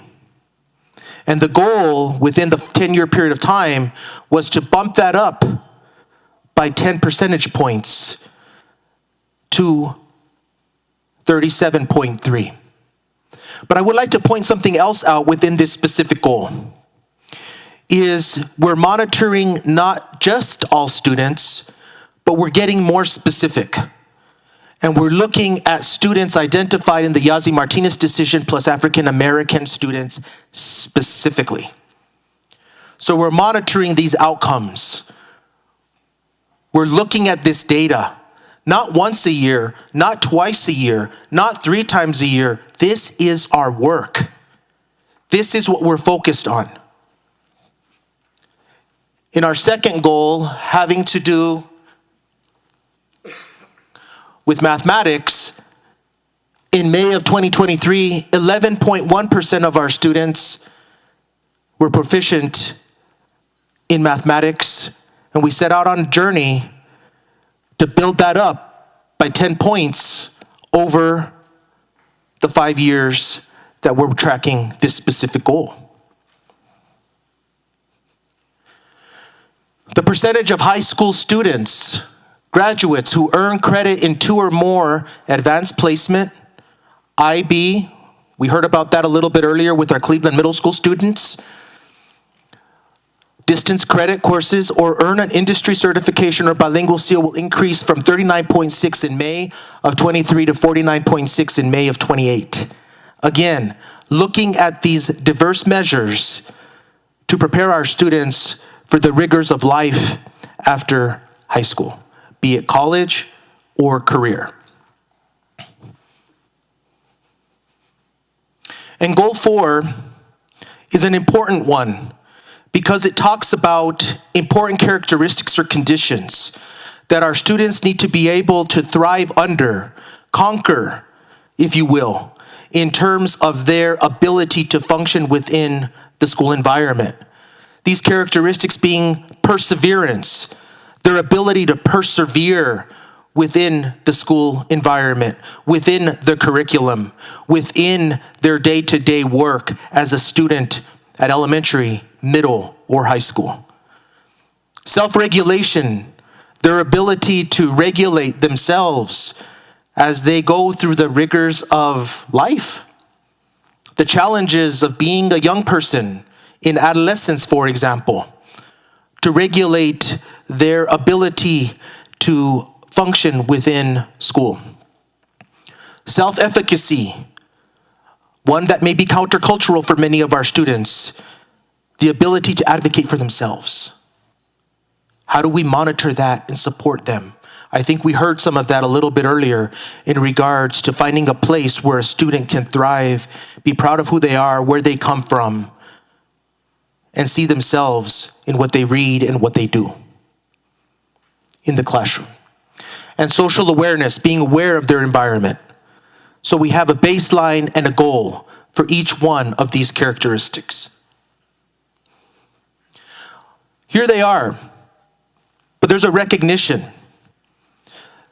The recognition is working on these goals, there's still a glaring fact.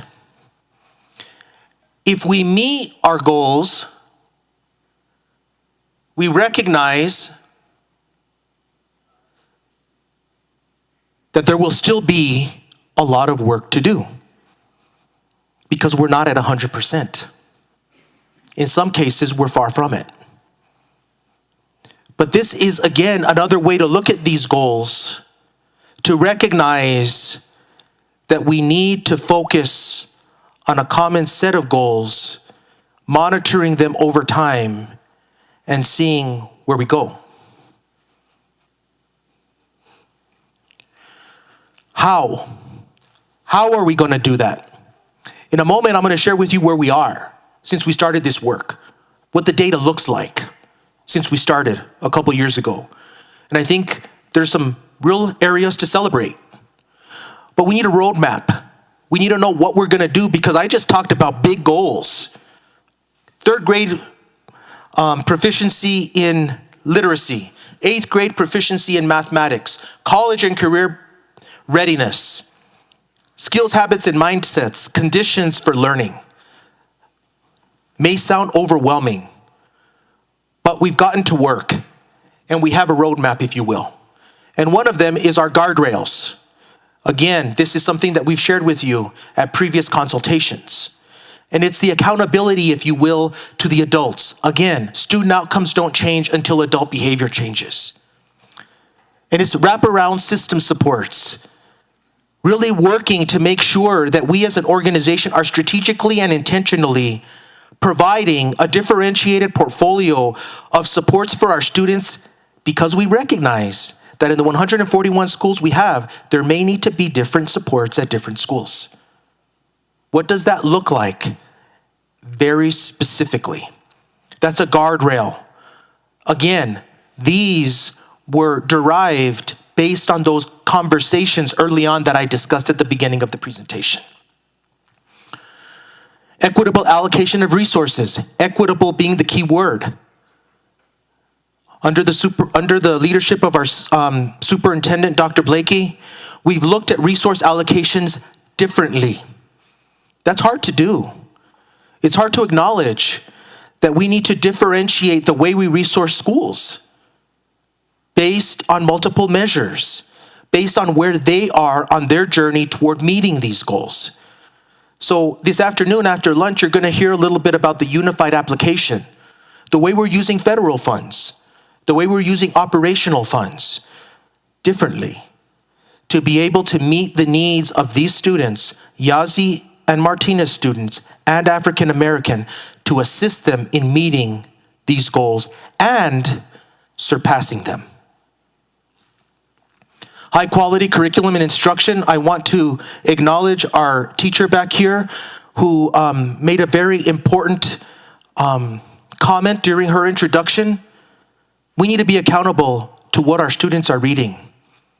We need to be accountable to what we are providing our students. We need to make sure that our students are seeing themselves in what they read, what they are talking about in class, the opportunities that they are exposed to within the school day. That is important. That is part of what this guardrail calls us to do.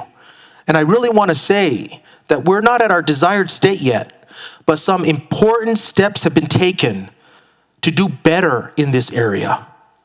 And I want to acknowledge the team over here for the steps that they've taken to really look at the materials that we've adopted over the last several years to make sure we're getting better in this area. Another guardrail is family and community engagement. You may have heard that over the last several weeks, board members were really throughout the city holding community meetings and hearing, updating themselves in terms of this work and the work that they are doing as a board. Our superintendent and leadership team are in schools literally every week, looking and monitoring, evaluating, checking in on the daily basis. Student outcomes don't change until adult behavior changes. Staff voice and support. Really looking at, are we listening to our staff, the people closest to our students? They have a lot to share. If we roll out supports, are we supporting them with those supports? If we roll out new instruments, new curriculum, are they being supported? Another guardrail. So these are our guardrails supported by our strategic priorities. So as we work toward meeting these goals, we have these strategic priorities that kind of bucket the work, if you will. There are strategies that we are working on, looking at and adjusting if they're not yielding the success that they need to be sure we're setting up the organization to meet and surpass these goals. So we broken them up into 4 buckets. Clear expectations? Are we coherent? Do we make sense? Do people inside the organization, let alone outside the organization, have an idea of what we're up to and what we're working on? Rigorous instruction. Are we differentiated? Are we teaching grade level standards in each one of our classrooms in a way that is able to connect with the students sitting in that classroom? Engage students, making sure that we provide comprehensive opportunities within and outside the classroom to make sure that they are connected to school. And finally, responsive and coordinated systems. So I think the next slide, yes, is the beginning of some, how are we doing on this work? So this is really what I think Mr. Farson asked that we do. The slides that I've just gone over is kind of a summary of how we got here and what we're doing, if that kind of helps a little bit. So I want to point out some things about these slides that I'm about to share with you. One is, you can see here the goal. The goal for the given, the marker for the given goal on what we're trying to achieve. And as we go through these slides, you're going to see that in many cases, in all but one case, we have met the annual target or exceeded the annual target to meet these goals. In other words, we are in a place right now where we are set to meet these goals in every instance or surpass them by the year 2028, which I think is good news. But, there's a but, we're at the end of year 2 and we have 3 years left. And the rubber hit the road. We still have ways to go. So although we may be on target, we need to stay on target to meet these goals and to surpass them. So let's kind of get into some specifics.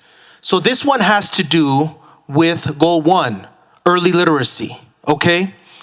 And what we see here is first grade students. We remember that goal 1 has to do with 3rd grade proficiency in early literacy. What we see here, that at the beginning of the year, based on their interim assessment, our students were proficient at 22.1. At the middle of the year, that grew to 24.8. And based on historical trends, we project ourselves to be at 25% at the end of the year. The annual target or goal, the annual target is 20, the goal is 23. So the goal is what we have to meet by 2028. As you can see there, we've surpassed it already. We're set to continue to surpass it. So this may be a scenario where we up the goal and even surpass it, moving beyond our initial expectations.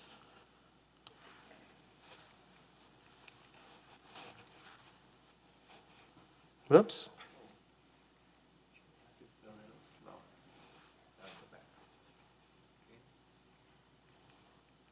Second grade.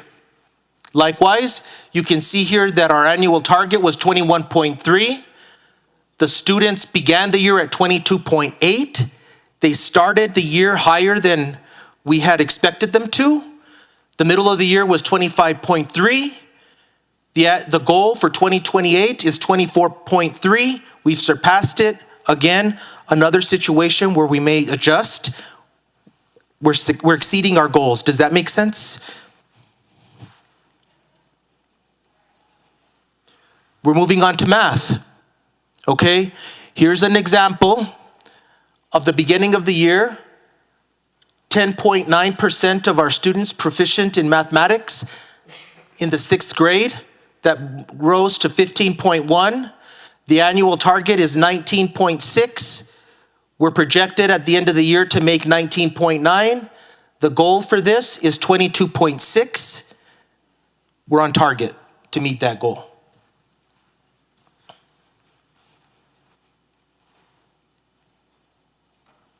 Likewise, for our 7th grade students, we see the beginning of the year 9.1, the middle of the year 12.9. Our projection is to finish the year at 16.3, and the goal is 19. So, on target.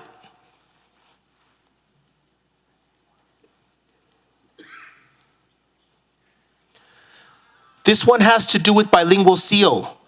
The number of 9th grade students enrolled and earned credit in at least one high school bilingual seal course. So a course toward bilingual seal attainment in the 9th grade. And we can see here that we are working to meet that annual target. 43.3% of our students at the end of the first semester successfully completed a course toward attainment of that bilingual seal class requirement.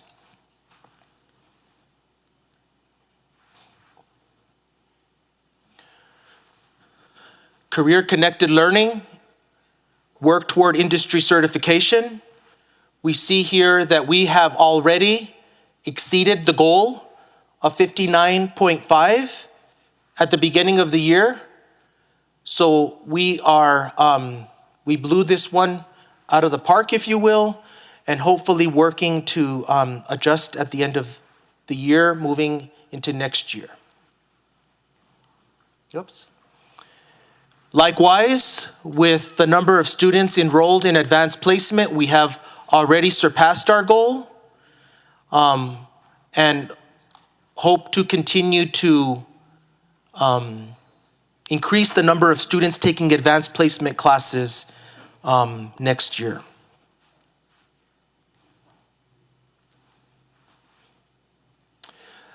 The next few slides are a little tricky, but they have to do with goal 4, with the conditions or the skills, habits, and mindsets of our students. Again, monitoring to see where we are in terms of these characteristics.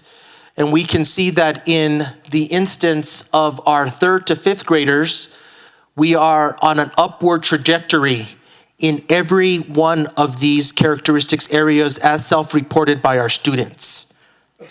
So we're moving in the right direction and have seen great gains in the students self-reporting their ability to persevere, execute self-efficacy, self-regulation, and social awareness within their school experience.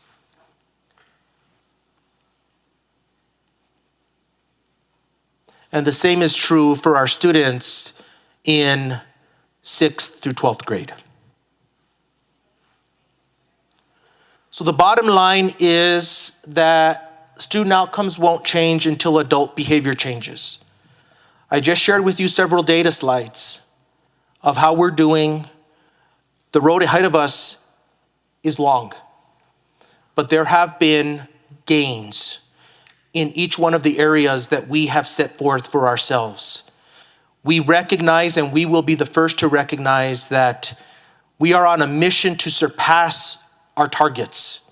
We are on a mission to change adult behavior on behalf of the student outcomes, the increased student outcomes in Albuquerque Public Schools. We acknowledge and we recognize and we're grateful that we are monitoring this data specific to our student groups, including our Native American student population, so that is intentional and it is something that is looked at on the daily. Every student should have access to grade-appropriate assignments, strong instruction, deep engagement, and they should all have teachers with high expectations. Every day, in every class, regardless of their race, ethnicity, or any other part of their identity. And we really take that seriously.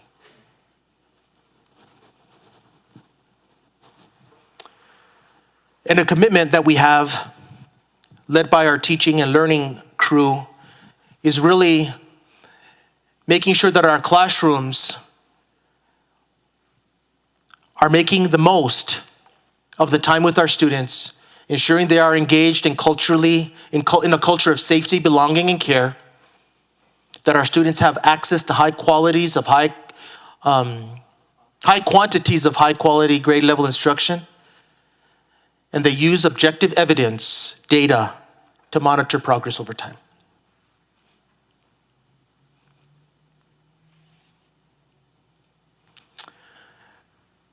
And I want to close by saying that it's one thing to set a goal, it's another thing to achieve it. And I think one of the things that we've learned over the last several months has been we need to look at the right stuff. We need to continue the journey towards specificity and individual approach, looking at the work through the eyes of each one of these students and supporting them to ensure that they have what they need to be successful. And we're working hard on this set of goals. We appreciate your ongoing partnership and feedback. And Mr. Farson, I hope that helps in terms of your desire for us to update our tribal leaders in regards to the work at APS right now in relationship to the goals we're working on. Thank you, Dr. Gonzalez. At this time, we do have some time. So Dr. Gonzalez, if you're able to stay and answer a few questions or receive comments from our tribal leaders, I will pass this mic around this way, and then I'll add the other mic here. He didn't say that this was part of the agenda earlier. This is the best part. This is the best part, yeah. Thank you for your presentation. I appreciate it. One of the things moving forward, we want to certainly recognize and honor our kids. One thing we say in our community, Kiwa said in Domingo Pueblo, is like someday they'll be sitting at this table, talking our words, talking our vision, in our cultural way, Kani. You know, we met Haley, we met Everett, things that we support and honor those paths that they have chosen. Harshama, Motama, Goema, those things that we say in our culture. We encourage our students from home. Go ahead and challenge the white man's world. Go get yourself educated and come back and uplift your homes, your community. And that's really what we're talking about as far as the goals and some of the achievements more for as far through APS. As a lieutenant governor, I didn't realize we would have that much our own community members in the APC level, the schools here. But recognizing where they come from, their foundation, their culture, their ethnicity, time and moral things that we teach our children at the dinner table to speak your language and go get educated.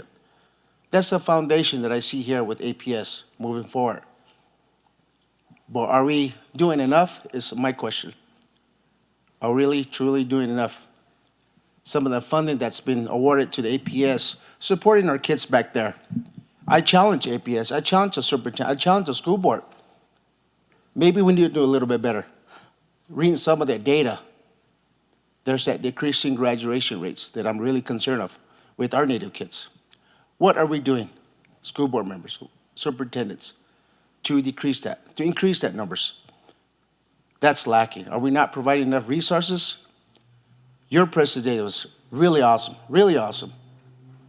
But I don't see the numbers supporting what you're talking about. That's my question. But we need to continue, you know, speaking on behalf of my governor, things that we teach our children, encourage them to be something. Not everybody, not every student from my goodness could be a doctor, or lawyer, or a superintendent. But the core values that we teach in our community, respect, honor, those things that are taught at the dinner table within each homes. That's what's important, and that's what I'm recognizing and seeing here at APS level. The core values, it's the same here, it's the same on our Pueblo reservations. And that's great. That's great. So the support system is wonderful moving forward. Talk about the funding, Impact 8 funding, all those funding that receive support our Native kids. Providing them with a place for them to identify themselves, a place to hang out and just kind of talk about and just being themselves. It's no fault of theirs that they're living in urban communities. It's no fault. But what can we do as leaders, as parents, Continue supporting the live here in urban communities. We hope and we always pray through our ways of life, that they come home someday and continue practicing what our ancestors practice, our foundations, our culture, our language. We pray that someday if they come home. That's the ultimate goal. That's our goal. My governor's goal, my goal, and my tribal council's goal. We continue to pray every day that they come home. But when we get up in the morning, and I speak for San Domingo, when we get up, we pray, not just for our kids, but every one of that are in school. White, black, African American, Spanish. We pray for everybody that's in school. That personal enhancement for them as students. And they go back to their communities and do the same as we pray for. That's our way of life as Native Americans. We don't pray for ourselves first, we pray for others. But as I see your data, I applaud you. And I support the efforts, I support the movements that y'all doing for our neighbor kids. As chairman, Lieutenant Governor Abeda said, they're our future. One of them's going to be sitting here as a governor. One of them's going to be the first lady of their nations. And that's what we want, to carry that tradition, to carry that momentum moving forward for us. So, school board, superintendent, gentlemen, I support you. I commend you. But I do have some questions moving forward. How can we continue to support our Native kids? We identified Navajo Nation. We did a lot of the Pueblos. We have our own cultural identity. We have our own cultural monuments. How can we support them by taking them on field trips to their communities, identifying where they come from? Spiritually, they can pick that up in here. That's one question I have for you. Are we supporting our kids in that respect? A place for them to be themselves, identifying where they come from, Navajos and Pueblos, speaking different languages. And they acknowledged and understood that Zuni and Navajo Nation are currently the only ones under the bilingual program. Why can't we support the other Pueblos, Caras, similar dialect, but we do understand each other? Can there be a place in place for that process to happen? I will support that. Are there fundings available for that such programs? So those are my questions. Governor's Lieutenant, my apologies if I took much of the time, but those are my questions moving forward. School board members. Oh, say you so what you amo ya set you so trocha. Say as it's a cha you choke you much. Hina ska you to the no tek. Harsh the skinny commit. Elcio namsa. Amo so trout ya se como sa el harsh the say what pasa. See it's a yash put your scars ka you. Kinye out so. Did he call yeah matakcio. You can't want to say what must start. Oh must start. Elcio namsa. See it's a car you coat you harsh me monta me na you okor. Шекинея куме то соте. Цаца you tell namsa. Did he kinye chanish.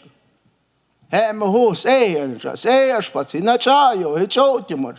Elcio namsa. Ho it's his ass you squish but a nico trat is out him.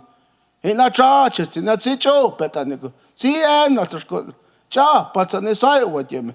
Mote me go him. Po it's on this hour with him. Ho es it's us out. Thank you. Lieutenant Governor, thank you. Your points are absolutely well taken. And I just want to respond in just a few different ways. One is this afternoon, Dr. Blea will be leading us through a bit of a presentation regarding funds. So there will be a space and a venue to be able to have some of those conversations specific to that. The other thing that I want to say is going back to the notion of student outcomes don't change until adult behavior changes. Our adult behavior in APS needs to be something that changes, and we acknowledge that.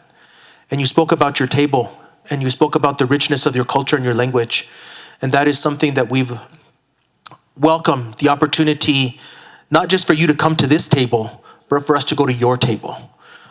So we welcome your invitations to go to your pueblos, tribes, and nations to be able to connect, to be able to learn, to be able to support in terms of the diverse Native community that Albuquerque Public Schools serves. We recognize that it is a diverse community. It is a beautiful and a diverse community. So invite us, we will be there. The other thing that I don't want to forget is we stand in partnership and ready. Should you be willing to work with us in regards to some of the Keres languages in building that bilingual seal pathway? That is something that we embrace, we would welcome, we would celebrate, but we also want to be respectful to know that we would be partners with you on that because of the sacredness of language, the deep identity regarding the language piece. So we stand ready to follow your lead in regards to that piece, and that is something that we would embrace and celebrate, and I would go as far as to say we'll set up a meeting tomorrow on that because that is something that would be so exciting for us to partner with you on. Thank you for that. Thank you for your. We recognize that the Zuni and the Navajo is good. That's important, but there's more to do. Thank you, APS, for having us here. And one thing I want to say is I was part of the APS system growing up. The last school I attended in the late 90s was McKinley Middle School, and at the time, Don Wolfley was our principal. And, growing up on the reservation, like my brother here said, we push our kids to get a higher and better education than we had growing up on the reservation. So that was one of the reasons why my parents actually forced me, myself, and my sister. My sister graduated from Downorty High School, class of 1998. So we were forced to come to school here in an APS to get a better education system. However, we kind of struggled growing up transportation-wise and all the culture activities that went on the reservation.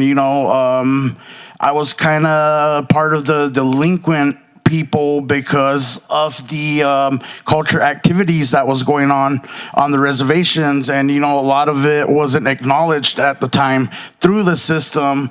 And I am actually excited and a little curious of how this is going to go forth, especially I was adding up some numbers here, and as my brother here said from Kio Pueblo, Kioade, we have 281 students that speak the Keres language, and I believe it would be ideal or logistic to have a Keres class is at several different schools within the APS system.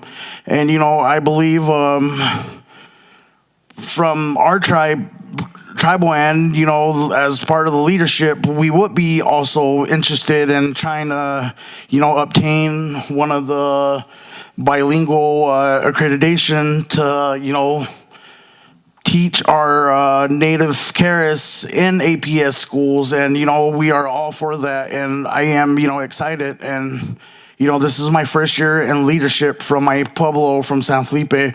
And let me remind you guys that our pueblo is one of the few pueblos that still practices our native ways as we were taught verbally. So we don't put our names on an envelope to be part of the leadership. We are nominated through our traditional ways from our pueblo. So, we're excited as, this year's tribal administration, on behalf of the administration, we look forward to working with APS as well, going forward, as far as trying to bring in our Keres language into APS classrooms. Thank you.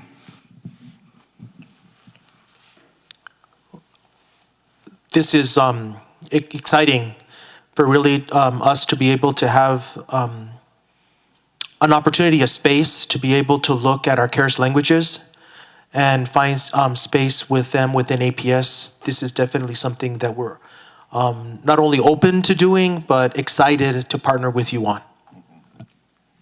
Thank you.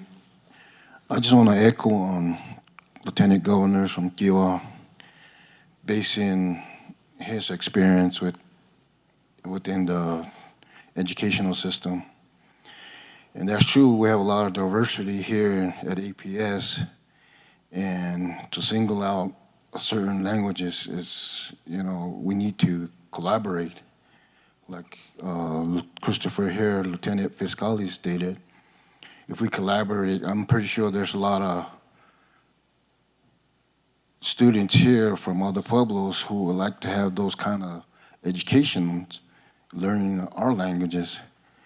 Because right now, at home in San Felipe, Pueblo, our kids growing up, 95% of their is English. And it's very scary because right now we're trying to implement, even in our own educational systems, the BIE, we're trying to implement our Keres language.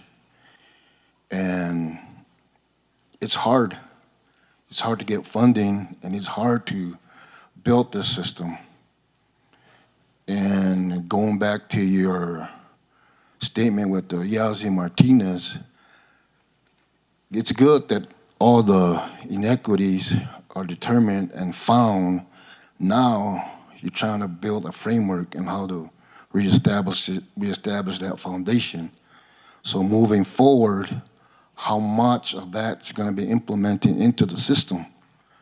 Because I think PED should have some type of assessment for all our kids coming in with the special needs or the disabilities coming in, and each student should be assessed and should have their own individual education program once into the public system. How much of that takes up front? How much is that is looked into? And that's one of the things that we, as our cohort here, as tribal members, governors, lieutenant, educational directors in the educational system, that's something we would like to see with the APS collaboration with the tribal members. And I know all the tribal members here and the governors are to have the same concerns, so that's my comment. Thank you.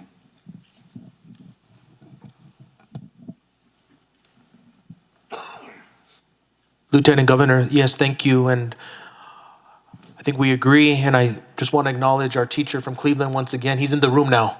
But I think that's the beginning of what you're talking about, because he was able to individually introduce and identify the background of our students. And I think that's really what we're calling our teachers to do, is to know our students in a deep and profound way through an individual pathway and plan for each one of them. And I think we have a good example today.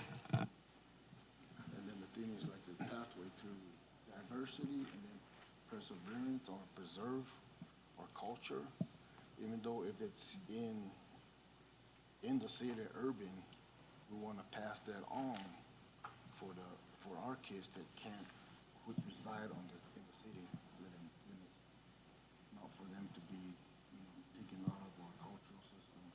Those are important. And you're right, everything, the habits don't change until adult behavior changes. That's where we're at too. And it falls back on our parents. Parents, moms, dads, everything starts from the home place. If we want our kids to persevere, if we want our kids to learn our tradition and the same way bring in this side in education, yeah, things will happen, things will work, but everything has to be collaborative and be working together. So that's my opinion. Thank you. Thank you again for the presentation. Really appreciate the information that was provided. First of all, I want to commend all the educators that are doing their part to allow our children, our Native children, to receive the best education that they can. This is certainly a lot more data than we've received from one of our districts back closer to home. And I wish it was more transparent like this to see how the growth is happening. It's great to see the growth. But one of the things that was mentioned to me through my help here from our education department is we need to see more the data broken down. We want to see more of the data coming from the at-risk children, special needs children, down to the real deep details so that we know where we might need to step in to provide our guidance, our consultation to address the needs of those type of students and to just be transparent with everything that we need for our kids. But that's very much appreciated, and that's one thing that I wanted to bring up. Desire and passion, I think, are very fundamental in education. I grew up with my mother as an educator in our local school, and I saw just how much she put into her students every day. Like, she was a mother to everybody, and it was always great to see that. And I was one of the fortunate ones to have our Acoma language spoken in the household. My grandparents spoke it a lot. It's how I grew up and had to communicate with them. So it's really great to see something like that continues, and definitely something that is needed from the CARES community, because and it's a little bit of a challenge because you're right, there are different dialects within all of us, and we're certainly one of those that will probably jump on that opportunity to provide that kind of education to our students. So really great to see that kind of consultation is available or can happen. The other thing is that I've kind of seen, looking back into education from where I received it, is and how I learned, we have a deep understanding of science and math that I don't believe is truly tapped into from the cultural side, so to speak. And it's, to me, I've always learn and always apply what you learn. And my question to everyone here is, where do these classroom lessons apply to our culture? Maybe that's the disconnect that is not allowing us to see the growth in the percentages. How do we apply this back to our culture? And I use an example of what I mean by that is like the whole Thunderbird idea. We all believe in the Thunderbird being present when there's a thunderstorm. That, to me, was explained through science. It didn't defer me from it didn't make me disbelieve in what we already believed. It just solidified what that meant, and that we already had a deeper understanding to what was happening, but we just understood it and explained it in a natural way, in our language too. So things like that, just those further efforts like that in the classrooms, I think will definitely help, especially our Native students, to understand how these things apply to our beliefs, to our culture, to our way of life. So things that I wanted to share, and thanks again for everyone, and appreciate Fraiwan Namati Hopa. Teachers, I really commend you, and I hope that this message gets back to them, and that they continue their efforts in teaching our children. Tawa. Lieutenant Governor, we have the data. I will work with Mr. Farson to get you that data disaggregated so that you can have it. We'll send it to everybody so that you're able to inform yourselves and continue the conversation. And by all means, your point's well taken in regards to the cultural relevance within the classroom to connect with our Native students in the areas of science and math. And perhaps we can have more of a conversation with our Indian Ed department here at APS, and even with some of you in regards to examples or tools that we can give our teachers as suggestions when they're working with their units and their lessons, to just make those connections that I think you're talking about with our students. Thank you. Okay. Good afternoon. I would just like to let everyone know again that I am an educational coordinator. I started with APS back in August, and I did attend the fall summit, leadership summit, and I was learning the process. My name is Cheryl Antone, and I want to make clear today at this spring summit that the data that we saw is swayed. Because if you look at it, the data that was presented, of course, as you mentioned, did not even, was not identified for Native students only. And this is a tribal summit for Native students only. When you take a look at that data, you are including every race. And that is not what I hate to say it, I'm gonna say it, but the Tribal Summit is not about including all the other races. We're here concerned for the students that you are leading. So one data that I'd like you to remember, tribal leaders, is this data that came from our attendance department. This is the one you need to remember. Native American students are #1 in chronic absenteeism. Our students are not coming to school. They are labeled in Tier 3 or Tier 4. So when you talk about reaching certain goals, if our students are not coming to school in 3rd grade, how does that affect our literacy rates? In 8th grade, our Native American math rates.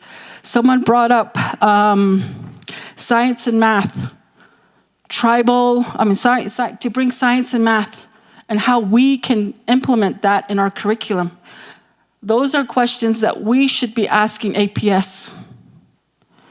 So, one suggestion that I would have is that I'm going to ask the tribal leaders to go back with your departments. You guys have departments. Ask for calendar days from the APS administration for you as a tribal community to come to the APS environment and work with your urban Native students individually as a community. One of the things that I'm hearing is that APS is asking for your communities to come and invite them to tribal events and feast days. That's all great. That's a great introduction for the leaders, yes. But what we really are looking for and what we need to focus on are the students. And that is going to require, if we're going to try to work on that chronic absenteeism, improving that, is showing that you are supporting your students here at in the APS environment. Because what I'm hearing is our superintendent is open to these discussions. She is open, she's asking for help. And we need to be more, as tribal communities, be more willing to come into this urban setting. We have, like I said before, we have a lot of wraparound services. All the wraparound services. I'm hoping that you will make your services available by coming to our department and making arrangements for that. That's how change is going to happen. So when we talk about the quote that you mentioned, Dr. Gonzalez, let's see. Student outcomes don't change until adult behaviors change. We are the adults here. And chronic absenteeism is not okay. It is not okay. Why are our Native students not coming to school? We have about 15 students right over there that we could ask. Some ideas that I would feel would be beneficial that we could start talking about is bilingual programs, of course, is very important. One of the things that our department is struggling with is having teachers that have the 520 to be able to do that. And then the cost of living for a teacher to move from the res or from the area and come to Albuquerque, that's not very effective. That's one of the problems that we're having. So looking at the pay grade for native teachers, how can we change that? How can we improve that? How can we make that an incentive? That's a question for this department over here, New Mexico State Department, New Mexico PED. So you want CARES? We do too. And then we have to talk to the APS for the MOUs. Is that in place? And if we're going to do this, it can't just happen during a fall leadership summit and then again in a spring leadership summit and think that these things are going to happen. Another thing is, in my opinion, we have the Stoll and Seals program. It's only for seniors. Out of 7,000 Native students in the APS system, 7,000 Native students, I think we have, I'm going to guess, I'm taking a guess here, we probably have about maybe 500 seniors, Native seniors. Out of those 500 Native seniors, we only had about 38 applicants for our Stoll and Seals program. Out of those 38 students, probably about 20 of them actually went through the process to get the application in and are having presentations today. We're talking 20 out of, I'm guessing low, I think, the 500 seniors our native students have. So chronic absenteeism, lack of recognition from our own communities, here at the urban setting, those are things that we should be looking at as well. Again, the wraparound services, where are you? I don't know. I hear about you, but as a coordinator, I think I have to go out and look for you, yes. That's a part of my job, but at the same time, there's so many. But yet again, we still have chronic absenteeism, and there's a huge drop in our Native population. That's data, that's something that I would like to see. From their sophomore year to their junior year at Del Norte High School, the data that I'm familiar with, there was over a 50% drop in Native American students. So, for example, 80 Native American students at Del Norte, their sophomore year drops down to 40 their junior year. From there, maybe even 35 their senior year. There's a pattern here. And those are things that we need to look at. I'm asking maybe tribal incentive programs. How often do the tribal leaders and your communities, how often do you celebrate your students here at APS? Monthly recognitions, reading programs, tribal regalia, having them wear turquoise. Do we provide that? Making moccasins. Does your tribe offer those services for our students? We have the capability. We have the space. Let me see. Another thing that I would ask APS is to have our own Indian education department. Because right now, tribal leaders, our education department seems to be just jumping around under other leaderships. We are so unique that we need our own department, our own Indian education department with our own chief, so that we can communicate directly with you and make these events happen for our students. That's my request for APS to look into that. If we're going to change mindsets, if we're going to change systems, then we got to change how you work with and collaborate with our Native nations here, APS. Let's see. And then also supporting our students.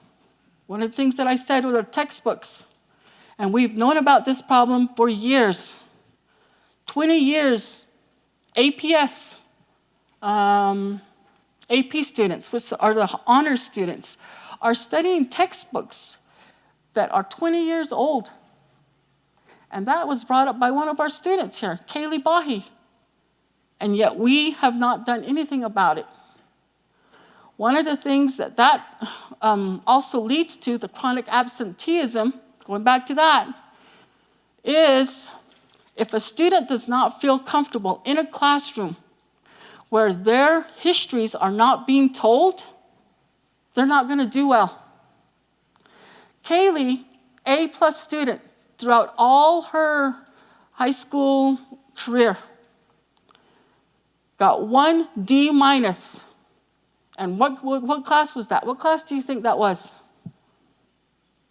History class. Because she did not have the same views as her instructor. And that happened about 2 years ago. It's still affecting her today because her GPA dropped. Her class ranking dropped. So these are issues that our Native students are dealing with, and it's still happening today. And those are the types of changes that we need to see in APS. So, you wonder why our students don't come to school? Talk to Kaylee. Talk to these students over here. We need to do better. I think that's all I wanted to say because I cannot wait until next fall. It would eat me up all summer. Another thing, identity work, like I mentioned before.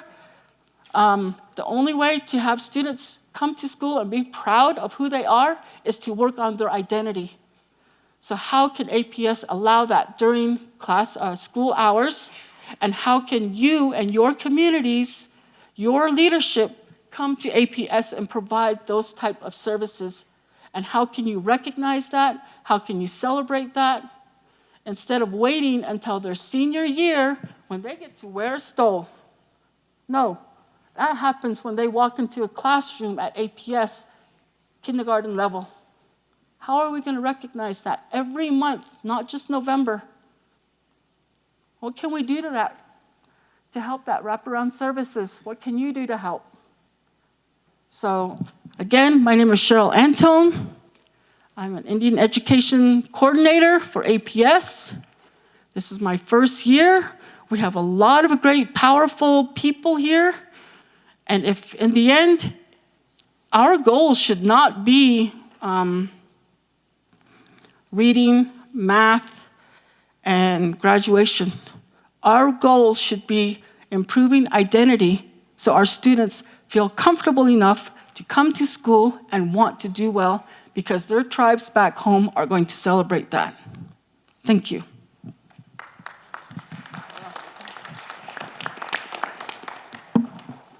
Thank you very much, and we are happy to provide, as mentioned, disaggregated data and get it out to you after this meeting. Thank you, Dr. Gonzalez, Dr. Blakey. I've seen you. I celebrated when you were selected as the superintendent because as an educator myself, I feel that what you are doing is the right thing and moving things in the right direction because you believe in differentiation. You are not just looking at a group and saying we're going to do the same thing here that we do here that we do here. So I think that that has the potential to really make a difference.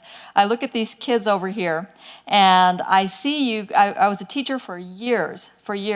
You're bored out of your minds right now, aren't you? Because the information that is being provided to you is all verbal. It's one way. You're listening. You do better when you have the opportunity to do, right? When you have the opportunity to move, when you have 15 minutes doing this and then 15 minutes doing that, and then that information becomes ingrained. So my question is, how are we identifying the strengths of our students, and how are we incorporating that into the curriculum? Because as an educator and also somebody who's worked in special education for years, one thing that I have noticed in looking at testing for our children who are Native American is that they are off the charts in visual spatial. How much of the curriculum addresses visual spatial skills? Very, very little. I bet you if we put these kids somewhere where they could do something that incorporated visual spatial skills, they'd be off the charts. They'd be at the top of that data pool. So I think that looking at the curriculum and being able to incorporate would be huge. Telling all of the leaders of the tribes, how are we identifying the strengths of these wonderful children? Because as it goes back to what was just said, they have to want to come to school. These kids are sitting here listening right now because of that man right there. They want to be here. He's funny. I was engaged when he was talking. They want to be here because they want him to see them, and he does see them. As you mentioned, he knows their names. He sees them. Every educator in every class needs to do that. And I guess the only question that I really have outside of how are we identifying strengths is why 10% over 5 years? That seems rather arbitrary. I'm sure that both of you have doctorates. There was a reason for that 10%. So why 10% increments? So thank you very much. A couple of responses. Collecting student strengths is something that is critically important. And there's a couple of ways that we've been able to do that. But I want to take a step back before I discuss the specifics. So we spoke about data. And when you look at data, you can't just look at the same thing. You need to look at what lies beneath the data to be able to inform and propel the data that you're looking at to move. And we have, for goal 1 and 2, the early literacy and the math proficiency, we have it based on interim assessments. So as we look at the interim assessments, we're able to drill down by standard to see which standard students are strong in or not. And based on that, we are able theoretically, and this is where I will admit and acknowledge we need to get a lot better at, is going deep into the data, letting the data speak to us by student group. Because we can get that data, it's available. We just have to be cognizant enough to what we're asking for and what we're looking at to inform ourselves. So once we look at the standards based on the curriculum that our students are mastering or struggling with, we are then able to inform ourselves and provide examples. Speaking to an educator, we have built what's called units of study for every class in the area of English, language arts, and mathematics. It's a start. We need to do complete this work in the areas of social studies and science, etc. But these units of study take into account some of the examples that we are learning from in terms of where our students are struggling, so that we can give our teachers, our practitioners, suggestions on how they can then differentiate their instruction, support their instruction, and quite frankly, if I may just be honest, use the unit of study tool to guide their practice. I also see that being an area where we can include culturally relevant examples to make the connections with our students as an important piece. Your second question had to do with the 10% in regards to the goals. And that was something that was spoken a lot about and discerned and debated in terms of our achievement. Now, this goal was initially established by the Board of Education for us to work on over a 5-year period of time. We do recognize that being a large urban district, to be able to move 10 points is quite a statistically challenging thing to achieve. However, we do have room within the goals to be able to adjust them should we meet or surpass them. And in the data that was shown earlier, there will be examples as we reset for next school year in areas that we will be able to do that. In other words, be able to make and realize more than a 10% increase over the 5-year period of time.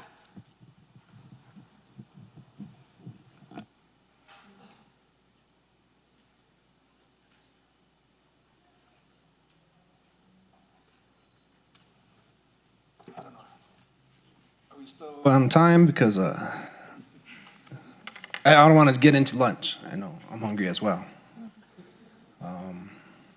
So anyways, okay. First, I just want to say thank you to the governors and lieutenant governors for sharing their thoughts. There's a lot of things that they say that I'm not going to spend the time to repeat, but I just want to say that a lot of what they've already inputted is kind of where I'm coming from as well. For you, Mr. Gonzalez, Dr. Gonzalez, thank you for showing us some data.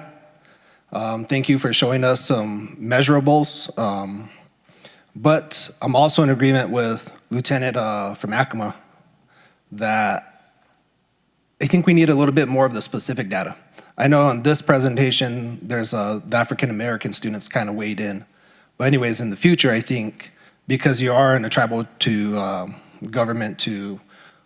government relationship, I think the data that we're displaying should be a little bit more in tune to the tribes and what we're doing and seeing where our students measure up at. As far as goals, I always kind of look at the SMART goals: specific, measurable, achievable, relevant, and time-based. And so I think these kind of fall in there, but I think this is also relevant for when we make ask. That when we are asking for something, that we also need to be balanced with it. And I think this is where I kind of want to come back to in essence is with our students, with our families, with our communities, we all have different values. As our own different tribes, we have tribal values. As an individual, we all have individual values. And some of these things, to me, they're learned over life, and they start from day one all the way till, as I said earlier, the day that we expire. Every day is a learning experience, and every day is a little building block. If we're not building with those little building blocks at first grade, second grade, third grade, fourth grade, they become stumbling blocks. And I think that's some of the things that we're running into. And so for me, one of my values is balance. And I like to be balanced. And I guess where that kind of is related to balance is polarity. You have good education, you have bad education. Of course, New Mexico, just going by the data and the statistics, we're falling over here. How do we move the mark over here? And I know it's a big question because we're in here just talking about Native American students in APS. And from the numbers, 6,500 approximately. APS has how many students in it? And so for me, it's to find that balance in there for us and our tribal communities because how many students does APS have? 70,000. So we're about a tenth of that. And so and I think that's a pretty good chunk. It's a significant chunk, it's 10%. But anyways, trying to figure out how we fit our wishes and our wants into this bigger system because it is a diverse system. We live in a diverse state. And so how do you get some of these things to align? I like your quote about the adults need to change. And I agree with that. What adults need to change? Is it every adult? Is it significant roles? Is it the principals? Is it the parents? When you're thinking about these changes, to me, they're big cultural changes. They're big cultural shifts in how we do our policies, how we do our implementation of curriculums. They're huge changes. And so changes something that comes sometimes slowly, which is kind of what your graphs recognize, that we build them up slowly by slowly. Sometimes we want that change to be instant, but sometimes when the change is instant, we don't know the repercussions that may come along from us not really examining or planning out or having a plan of how we get there. So I don't know where I'm going, but kind of all over the place because there's a lot of good comments that were made. But just trying to tie it together in the sense that, yes, Asleta Pueblo, last time we were here, we had numbers on the board. We were at, I think, 5 to 10% being able to speak our language from the studies that were done with the Asleta Pueblo students that are in APS.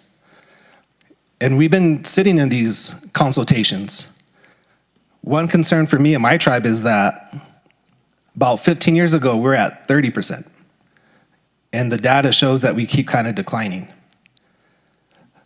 Would it help to have Tiwa be taught in APS? Yes, it would. Is that realistic to ask? I'm not sure. Because Asleta students, and we're in Asleta, we're in a unique situation because we're sandwiched in between APS and Valencia County. So our students are torn. Not only that, but when you look at the students for Asleta, I think our students go to over 100 different schools. And so they are completely spread out. So to me, when they're so spread out, we have to think of a central point to bring our students to bring them collectively, to gather them, then to give them that instruction, then to give them that curriculum, then to give them other knowledge. One of my quotes that I like to say is, you don't know where you're going unless you know where you've been. And so for our tribal students and for our kids, this is important to know. Another word that's probably attached to that is something that is very important to us here today and why we're sitting here today. That's another word called tribal sovereignty. Sovereignty is another important word, and that's why we're sitting here today having this government-to-government relationship. If we didn't have sovereignty, would we be sitting here today? That's a question. But we do, and that's a fact. We've been here. We take our education important. Another part about education is that sovereignty word. What does that mean to you? What does that mean to me? What does that mean to us individually? For everyone, sometimes there's a different definition for what that word means. But when we come together as tribal nations, then that definition becomes a little bit more defined. But just as identity has been brought up, that's kind of where some of our identity comes from as well. That's why we've been able to hang on to it, is to go back in history and see what is the path that we've been on. Looking at the path that we've been on, and I think this is where we're trying to get, but with the path that we've been on is us as Native Americans and putting our students in a school district or a different education system, we're always being forced to adapt. Us as Native American students, we are always forced to adapt. And if you look back in history, we see that. Just like some of the governors and lieutenant governors said here, their first language was their traditional language. And that is cool. And that is something that we want. For Asleta Pueblo, that's almost not existent no more. My father, he learned to speak Asleta first, and he didn't learn English until 3rd grade. For a lot of people in his generation, that's where it kind of got cut. For the generations between my father, my older sister, me, and now you can see that graph that we were talking about of dropping from 30 to 5%. And so these are the cultural shifts that we've been dealing with. And I think us as tribal leaders, us coordinating with APS, us getting the attention of the youth, is that we kind of need to stop having that mind frame that we need to adapt. And we need to start implementing our own policies. What's important to us? What do we want our children to know when they become adults? And to me, that's what education is about. teaching our kids, our students, our children, how to be adults, to be functioning adults in the future, to protect the people, to protect the planet, to protect the animals, to do what we need to do to live with Mother Earth. And so, again, I'm all over the place. My apologies, but I think a lot of the stuff that was already mentioned by the lieutenant governors and the governors, I appreciate because I stand with them. And I think my comments are just complementary to everything that they had brought up, because I think they make strong points. But I am just trying to do my own wraparound and get my mind wrapped around this as well. But I appreciate the time today. And there's probably a million more things I could probably say that I've wrote down, but I'm gonna skip and let's hopefully move on to lunch.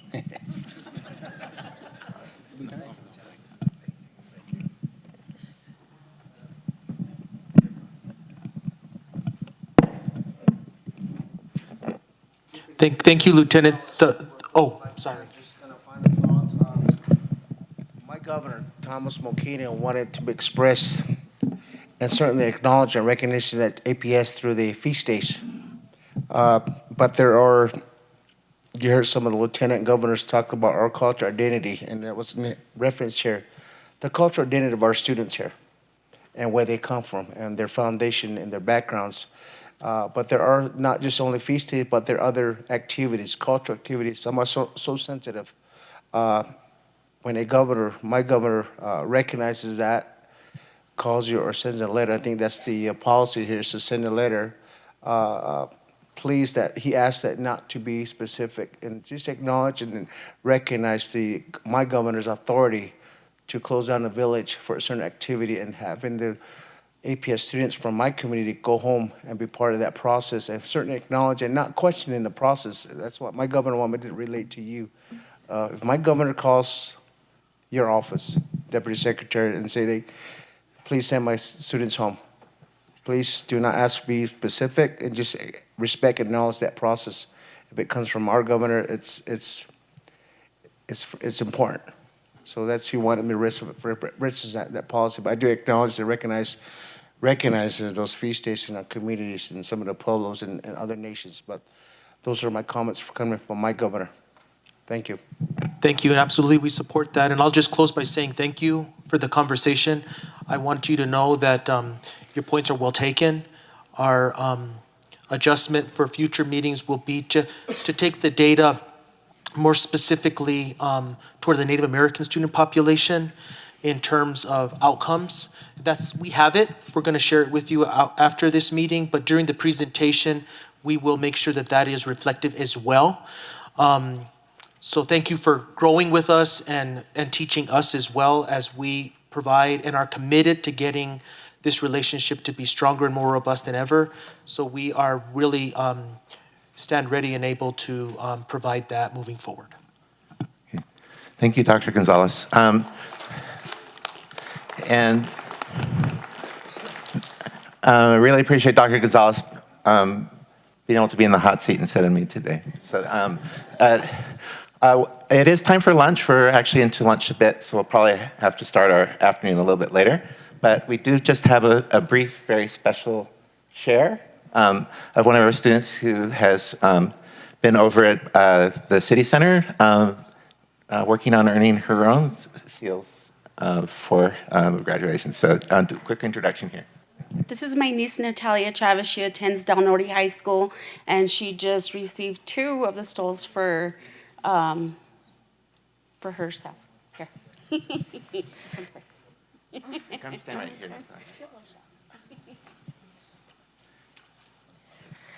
Tanjo, Gigi Natalia Chavez, Hickory Apache Ishli.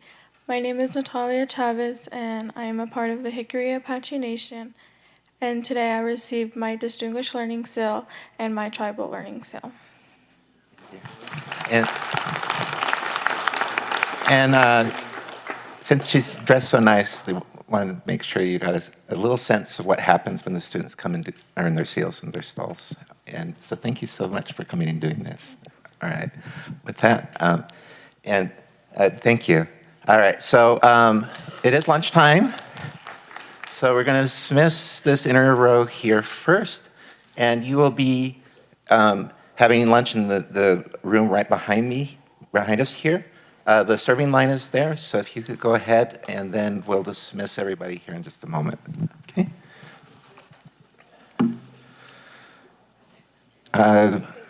We ordered for 140 people, so hopefully there's enough. So,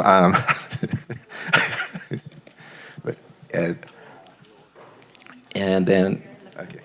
Yeah.